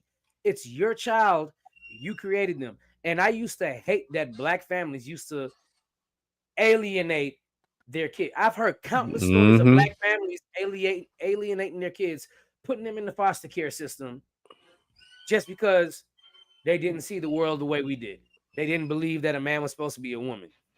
They believed something completely different. You know, like it's come on, man. It's 2024. Gay marriage is legal in every state in the USA. It's legal every state in the USA. No matter what you want to do, no matter where you go in this world, you can't escape it.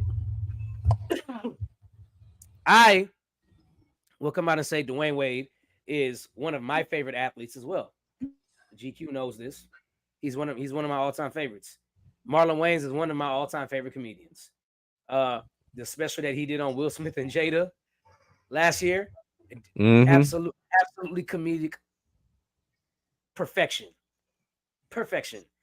I don't get it. I don't get why these men are getting dragged. Maybe it's because it's black and they need a new angle instead of saying that they're black to drag them. I don't know. But, I mean, they're not your kids anyway. So you don't have to pay attention to them if you don't want to. At all. Know, I mean, it's just, it is what it is. So, hey, it is what it is. I support D Wade. I support Marlon. I support Magic Johnson. I support anybody supporting their kids, regardless of what gender or race or however you identify. I don't care how you identify. Anybody supporting their kids 100% is a good parent in my book.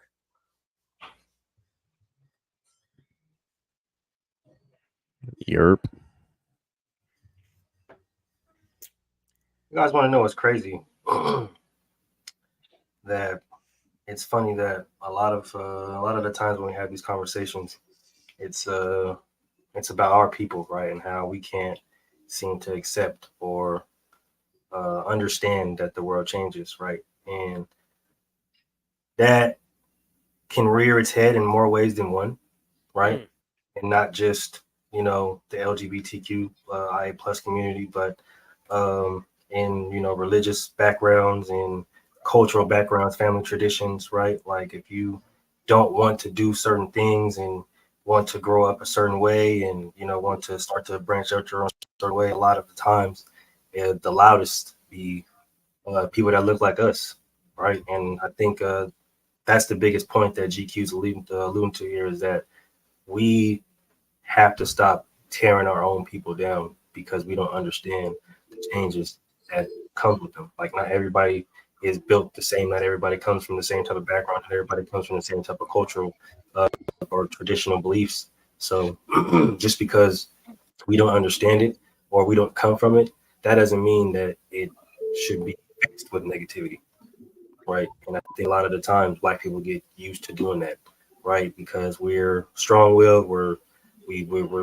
raised on fighting, right, and defending ourselves, right, because of all the transgressions that we've been through in this world. But not everything need to be met with confrontation and violence. Like a lot of things need to be met with love and understanding. So I think a lot of people need to take the time to really just understand that not everybody's like you. Not everybody's going to be like the person that you meet. Not everybody's going to be alike. I know a lot of the times we get caught up in generalizations, right, and thinking that everybody's the same because we run into a few people that may have the same type of mannerisms or demeanors, but not everybody's the same. Everybody is different in their own form. Even twins, down to the DNA, down to their DNA code, everybody's different. Everybody has a different type of mindset, and you never know the type of person that you're dealing with until you talk to them, until you get to know them, right?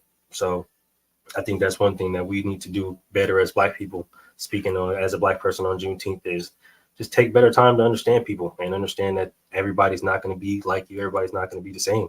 And that if we can come together collectively, regardless of the backgrounds and the beliefs that we may so carry, then we'll be okay. Shoot, like Kendrick said, we're going to be all right.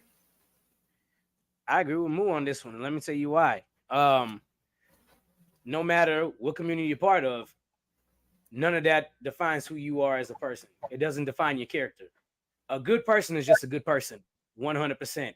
All of you here know that. A good person is just a good person. I tell people all the time, I know people who go to church and they are some of the worst people on planet Earth. And I know people that don't believe in God, don't believe in religion, and they are some of the greatest people to ever walk this earth. Doesn't matter what you believe in, doesn't matter, none of that. All that matters is who you are, the character you bring, and that's all it is in this life. Don't matter who you date, who you sleep with, none of that. Are you a good person? Yes or no? If you're a good person, people will always remember you. Talk to him, Outlaw. So I was gonna kind of echo what Moo was saying, man. You know, I feel like black folks be the main ones to tear black folks down. Because I remember as a young boy, I was, you know, different in a lot of regards. I wasn't like your stereotypical black man at the time. Like I liked rock music, I liked watching anime, I liked, you know, typical nerdy shit. And I got called Oreo, not black, white boy, all this, that, and the third. And it's like I wasn't allowed by my own black peers to be who I wanted to be.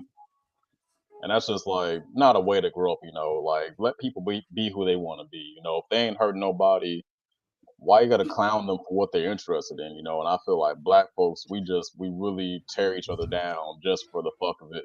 And then we be bitching about like, man, we ain't got no solidarity. Cause we don't fucking like each other. We really don't. Speak on it. It's true. I mean, there's nothing that you said was wrong. A prime example, we always hear this when the culture, when we talk about, now they them became millionaires, you know, how come they don't give back to the hood, this, that, and the third. Let me give you a prime example of why giving back to the hood sometimes is so hard. This past weekend as well was also a performance that took place up in Round Rock, Texas, where Paul Wall performed. And shortly after Paul Wall performed, y'all know what happened? Somebody pulled up and tried to shoot the fucking place up. That type of shit. At an event that was there to support the culture. You see the problem with this picture? Every time somebody tries to do something positive for the culture, somebody in the culture fucks it up for the whole culture. And on a day like today, which is Juneteenth, which is supposed to be celebrating freedom, we are more caged in than we ever have been in this life because we can't get out of our own fucking way. We can't. We are so caged in. We are so boxed in. We are so stuck in our old ways, truthfully, our old ways that and I'm not talking, yes, we know there are individuals who have gotten past all these things. I'm putting the whole culture in one fucking box right now because as a collective culture, we ain't figured this shit out yet. We are more at arms and at war with each other than we are with anybody else. They can throw the race card out there. They can throw all this shit out there. We are more at war with each other than we are with any other group of people on this fucking planet. And that has always been the case. Man, tell me a time when it hasn't been the case. Civil rights. Once we got civil rights, we just fell apart. We have not had a great black unifying figure in the community. No, and the ones that we did have were taken out.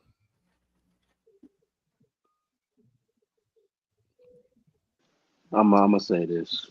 Coming from Outlaw's perspective, going to Barbers Hill, I dealt with both sides of being black in the white community, but being in the white community, trying to go to a black community, being in the white community was a problem.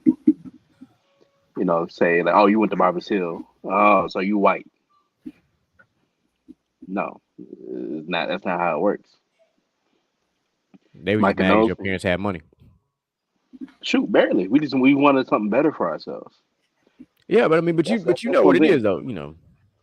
Yeah. So they But you felt like we hit had the nail on the the head, Mr. Gent. Your parents wanted better for themselves, so they they sent you wanted to better for themselves. a more affluent community.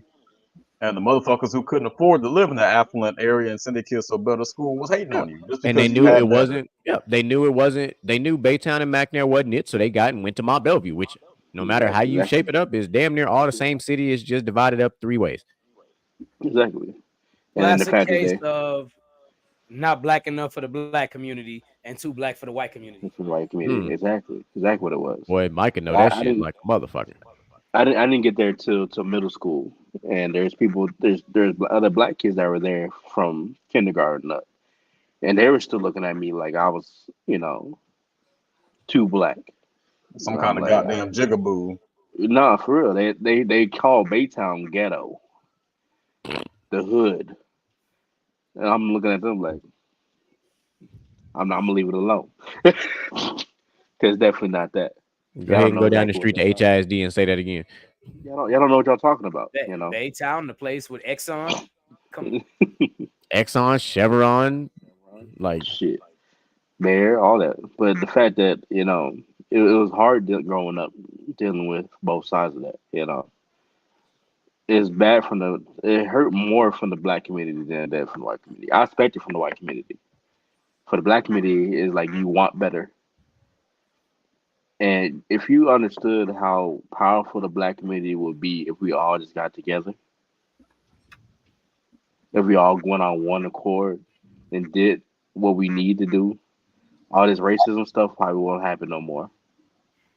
If we all stood together and be on one accord to make change better in our communities and our schools and everything like that. That's why we need more black teachers in the school, because it's rare. And if they are in the school, they call it ghetto. We don't get the funding, But we need more black teachers in these schools. That's one thing that I'll end up wanting to be. My profession is I want to be a teacher one day and go back to Roberts Hill, because I didn't see that. Shout out to Only, Mr. Tillis, by the only way. person I saw was Mr. Tillis. That's it. Shout out to Mr. Tillis. And he was the one that held it down for me. He made it put in perspective for me. So what we need to do is change. If we have the power to change it, then change it. As a community, that's change it. I was gonna kind of echo one of your sentiments, Mr. Gent. If black people treat each other bad, how are we supposed to expect other races to treat us? If we talk to each other crazy and shit on our own communities and our own people, why are we mad when they do it to us? Like, if we're gonna sit here and shoot each other, why are we getting mad when the white people shoot us? That's the biggest factor right there. Yeah, black folks kill black folks every fucking day, and it's not, you don't make the news, but as soon as a white person do it, we up in arms about it.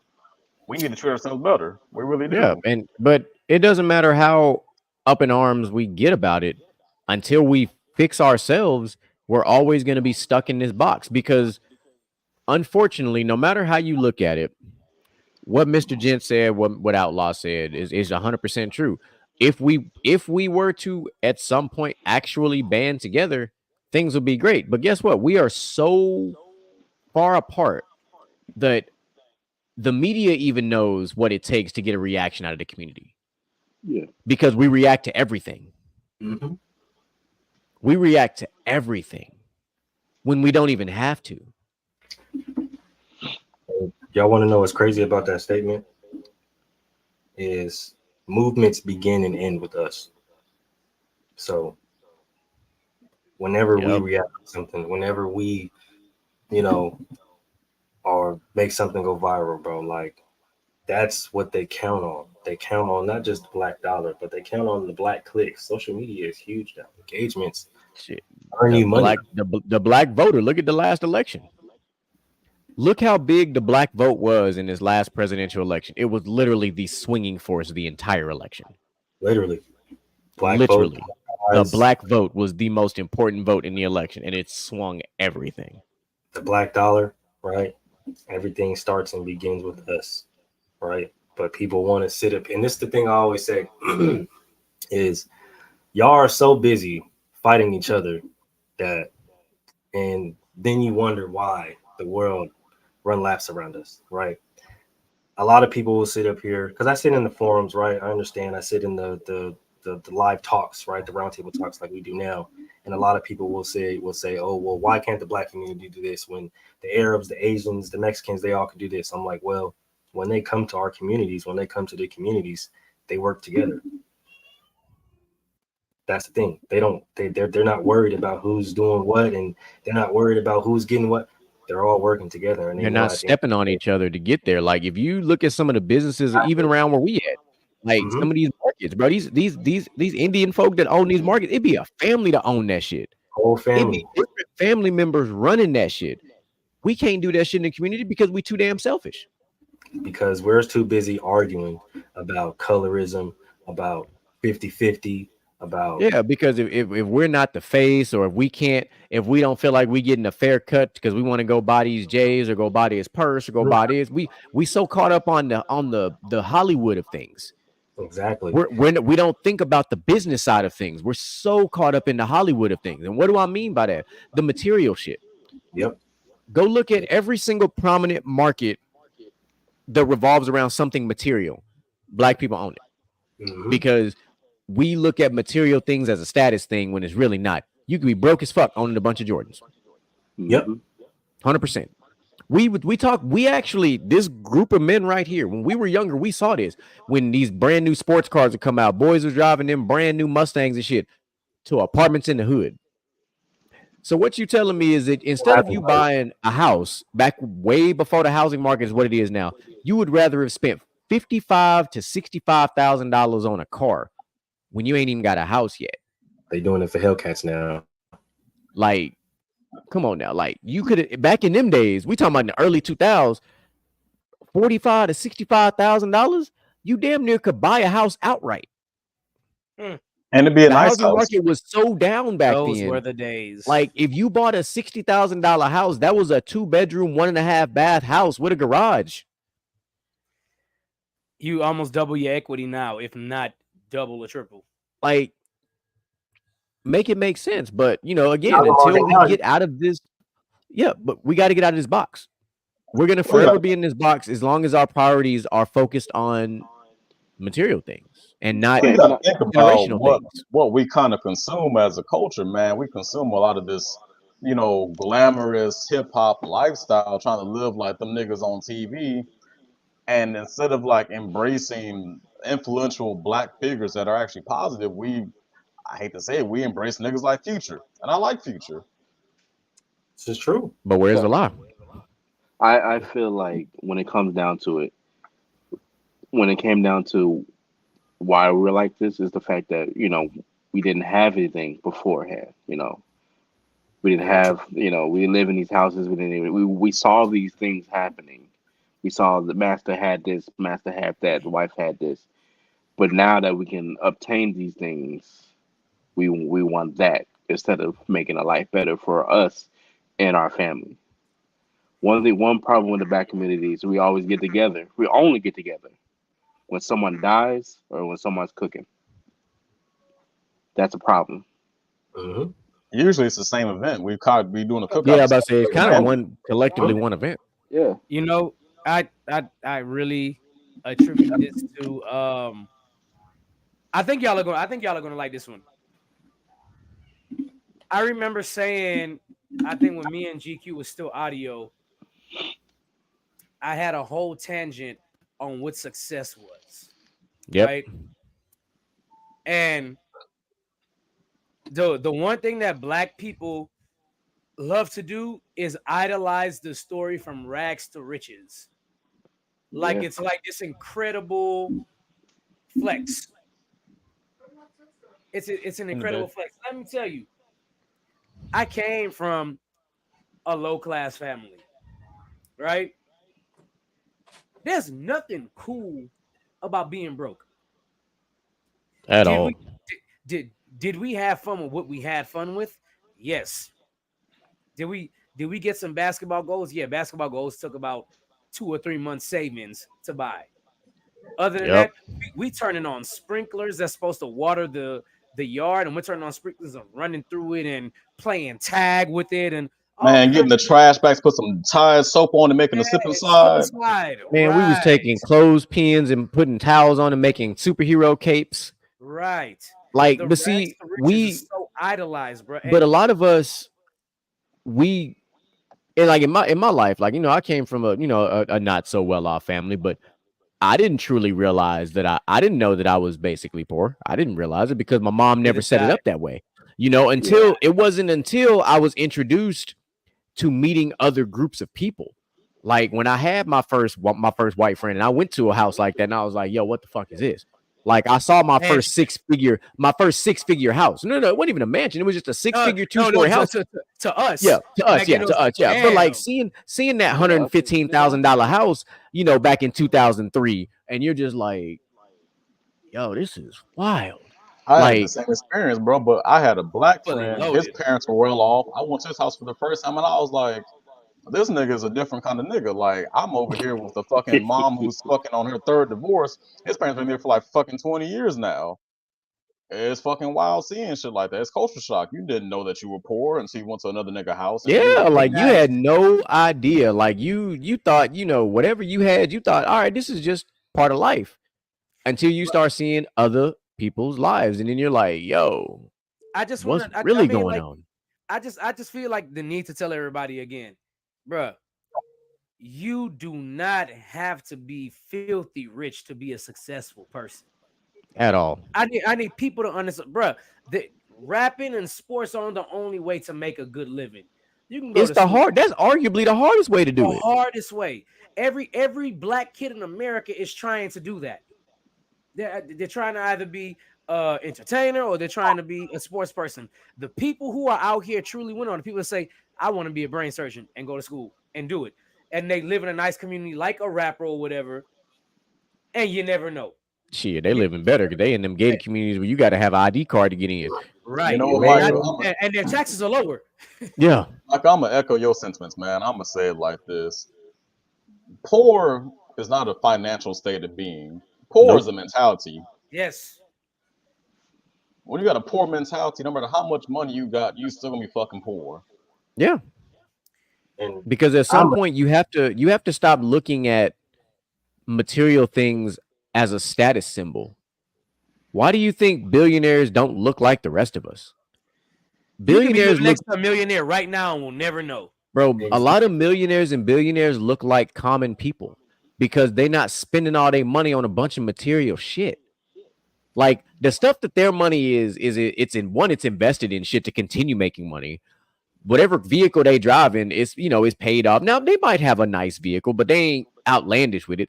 There's a reason why only certain groups of people buy like the Lamborghinis and those types of vehicles that really don't have a long shelf life anyway.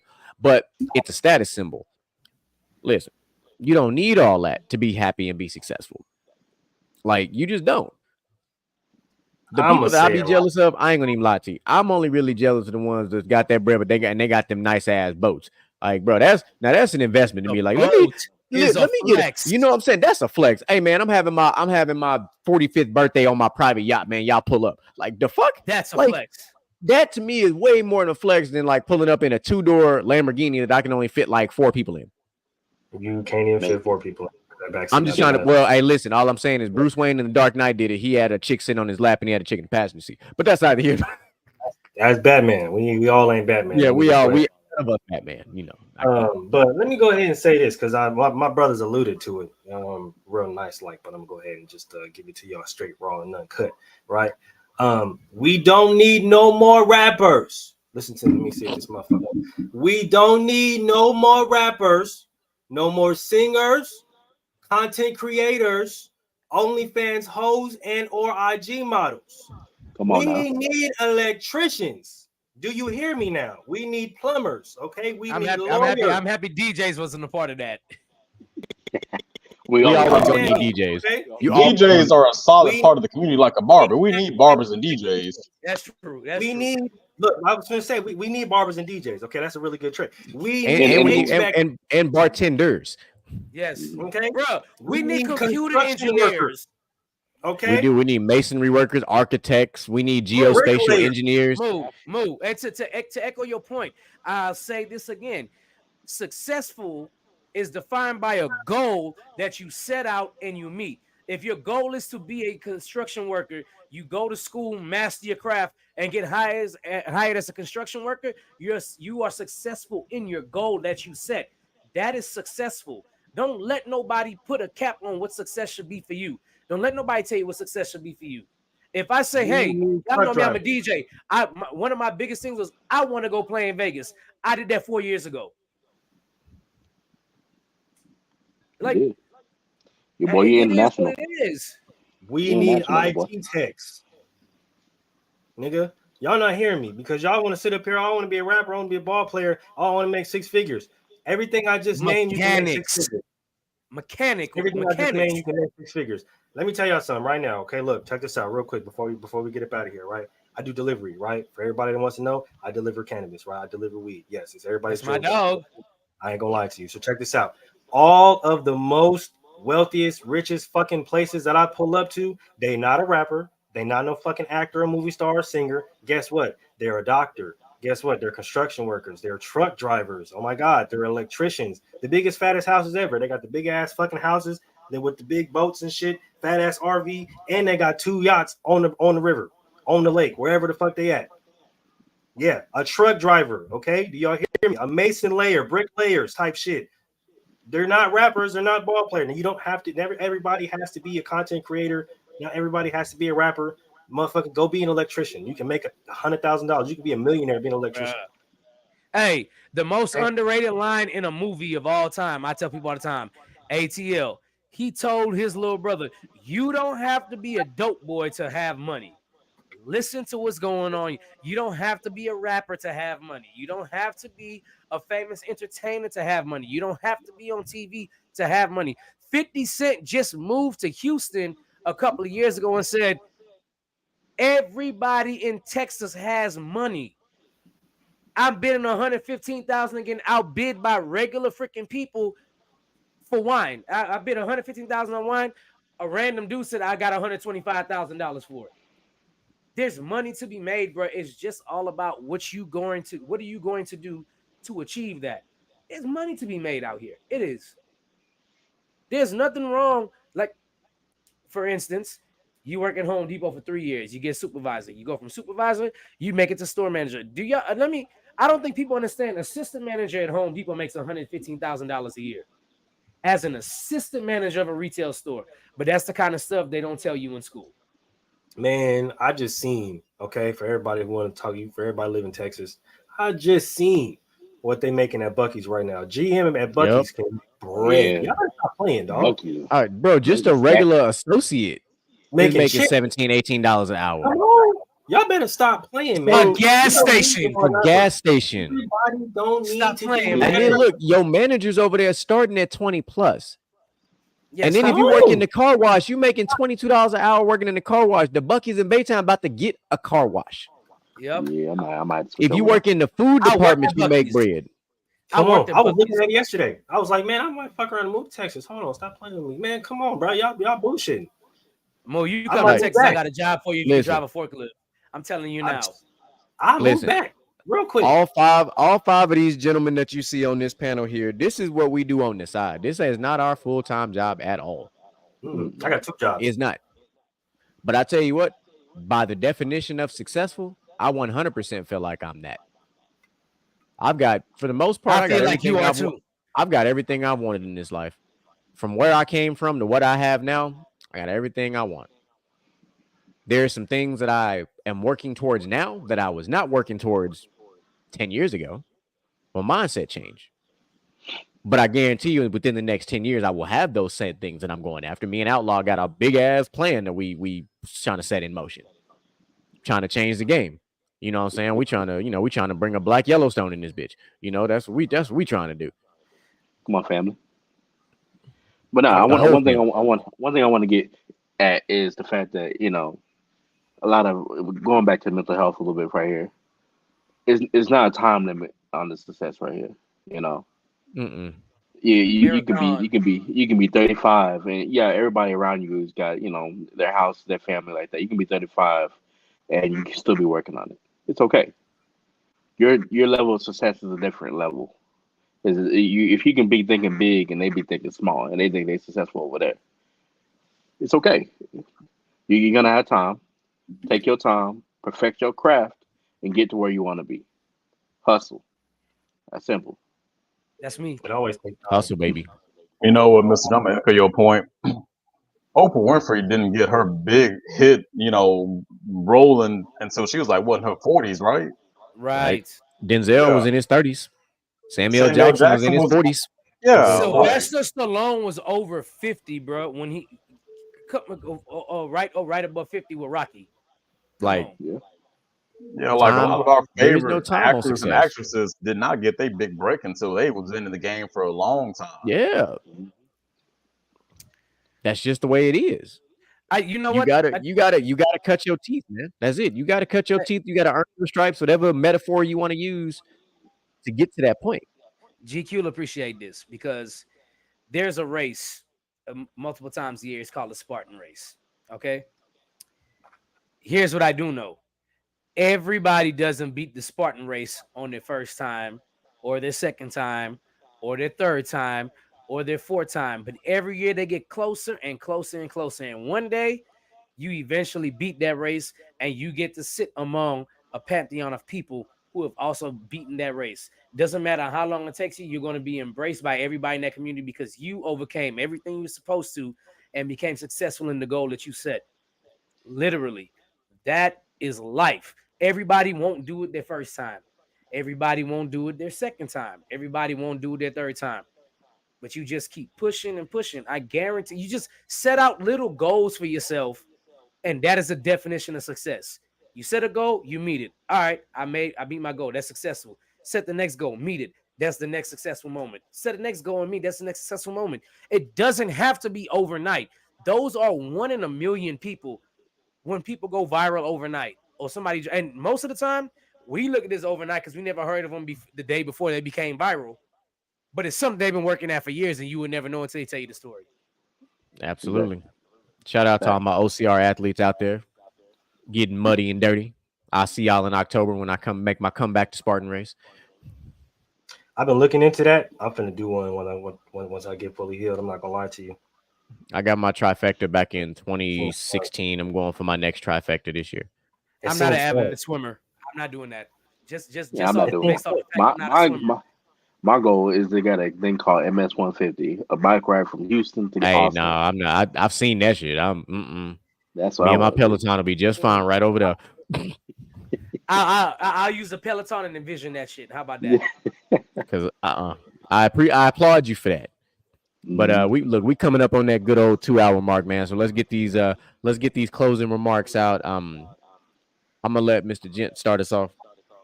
Nah, another great show, man. Y'all go ahead and like, subscribe. We're gonna run this show back and forward. Rewind it, play it again. If it's a part that you need to listen to again, listen to it again. It's another great show. Love it. Love this energy. I love this group. So yeah. Talk to him, Mulich. Hey man. Appreciate the fellas for having me on again once again. Make sure y'all tune in to PVT tomorrow. We'll be discussing the aftermath of the NBA Finals and going into the NBA draft. Leave out on this note: men's mental health is important. So make sure you guys take the ample time to, address your mental health. And remember, you always matter, even if somebody don't think you do, or if you don't think you do. Tell them, Outlaw. So I'm gonna close it off on talking about success.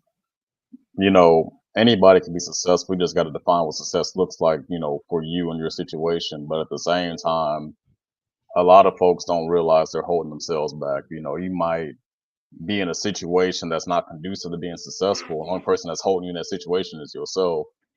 You got to get comfortable getting uncomfortable to get what you want out of life. And that's just that. DJ Micah B. Well, as y'all know, from the sidelines, Gentleman's Talk did it again. Make sure you tune into PVT tomorrow with my boy Moolage. I might pop in there, as I have been doing about every other Thursday these days. Of course, Friday, make sure you tune into the best damn football show on the internet, period. You got Moo, You got Mel, PVT. I'm sorry, Inside the Huddle. You want to be there. And then, of course, on Monday, B2B Basket to Basket. Troy, me, Moo, Boo Wop, the fellas will be here. And of course, next week, Wednesday, we'll be right back here for Gentlemen's Talk. I want to leave y'all with one thing. Never let anybody else define what success is for you. Couldn't have said it better myself. I was going to lead off with that, but I'm going to say it like this. No one else measures your success other than you. When you measure yourself for success amongst others, you'll never be successful because you're trying to obtain something that someone else has. Obtain what you need to obtain for you so that you can be successful. So there's that. Next week, you're going to want to tune into this because these last couple episodes has just been essentially Outlaw's baby, in a matter of speaking. This has been his brainchild. He has come up with this. He has done this. And now, come next week, we have a brainchild from Mr. Gent. We are going to be previewing something rather outlandish. And we are going to be looking at top songs to get somebody pregnant to. That is an outlandish ass style of a show. I have no idea what kind of thumbnail to even make for a show like that, but a nasty one. I got about 7 days to figure it out. But I'll keep it PG though. Enjoyed the show today. Enjoyed the remaining 11 days we have of the month of June, because July is around the corner and shit get wild in July. So prepare yourselves for that. I enjoyed it. I love doing these shows with these fellows, man. We just continue to grow day by day. Appreciate the chat, man. The chat was live as hell. Big fan. Big facts. Oh, so appreciate the chat as always, man. So shout out to y'all for always keeping the show great. And hey, man, we're gonna be here. Appreciate that. Said we've been preaching this. I mean, y'all call it preaching. I mean, always. Listen, Quinn, you gonna enjoy next week. If you gonna enjoy next week. I'm gonna leave it at that. So make sure y'all like, y'all subscribe, y'all follow, man. We are on our way to 2,000 subscribers, man. We are growing. We are growing. We are growing. We told y'all this before we had 1,000 that train is rolling. Get your tickets soon. This train going. Hey, man, we done ran out of seats, man. We had to get another train so them bandwagoners can hop on that train so they can follow the previous train that's already rolling. So hop on that train before that train get full, because I can't promise you there's more seats after that. But with that being said, per usual, this is FTSL Gentlemen's Talk, and we are motivation in you and inspire the world to do what you can.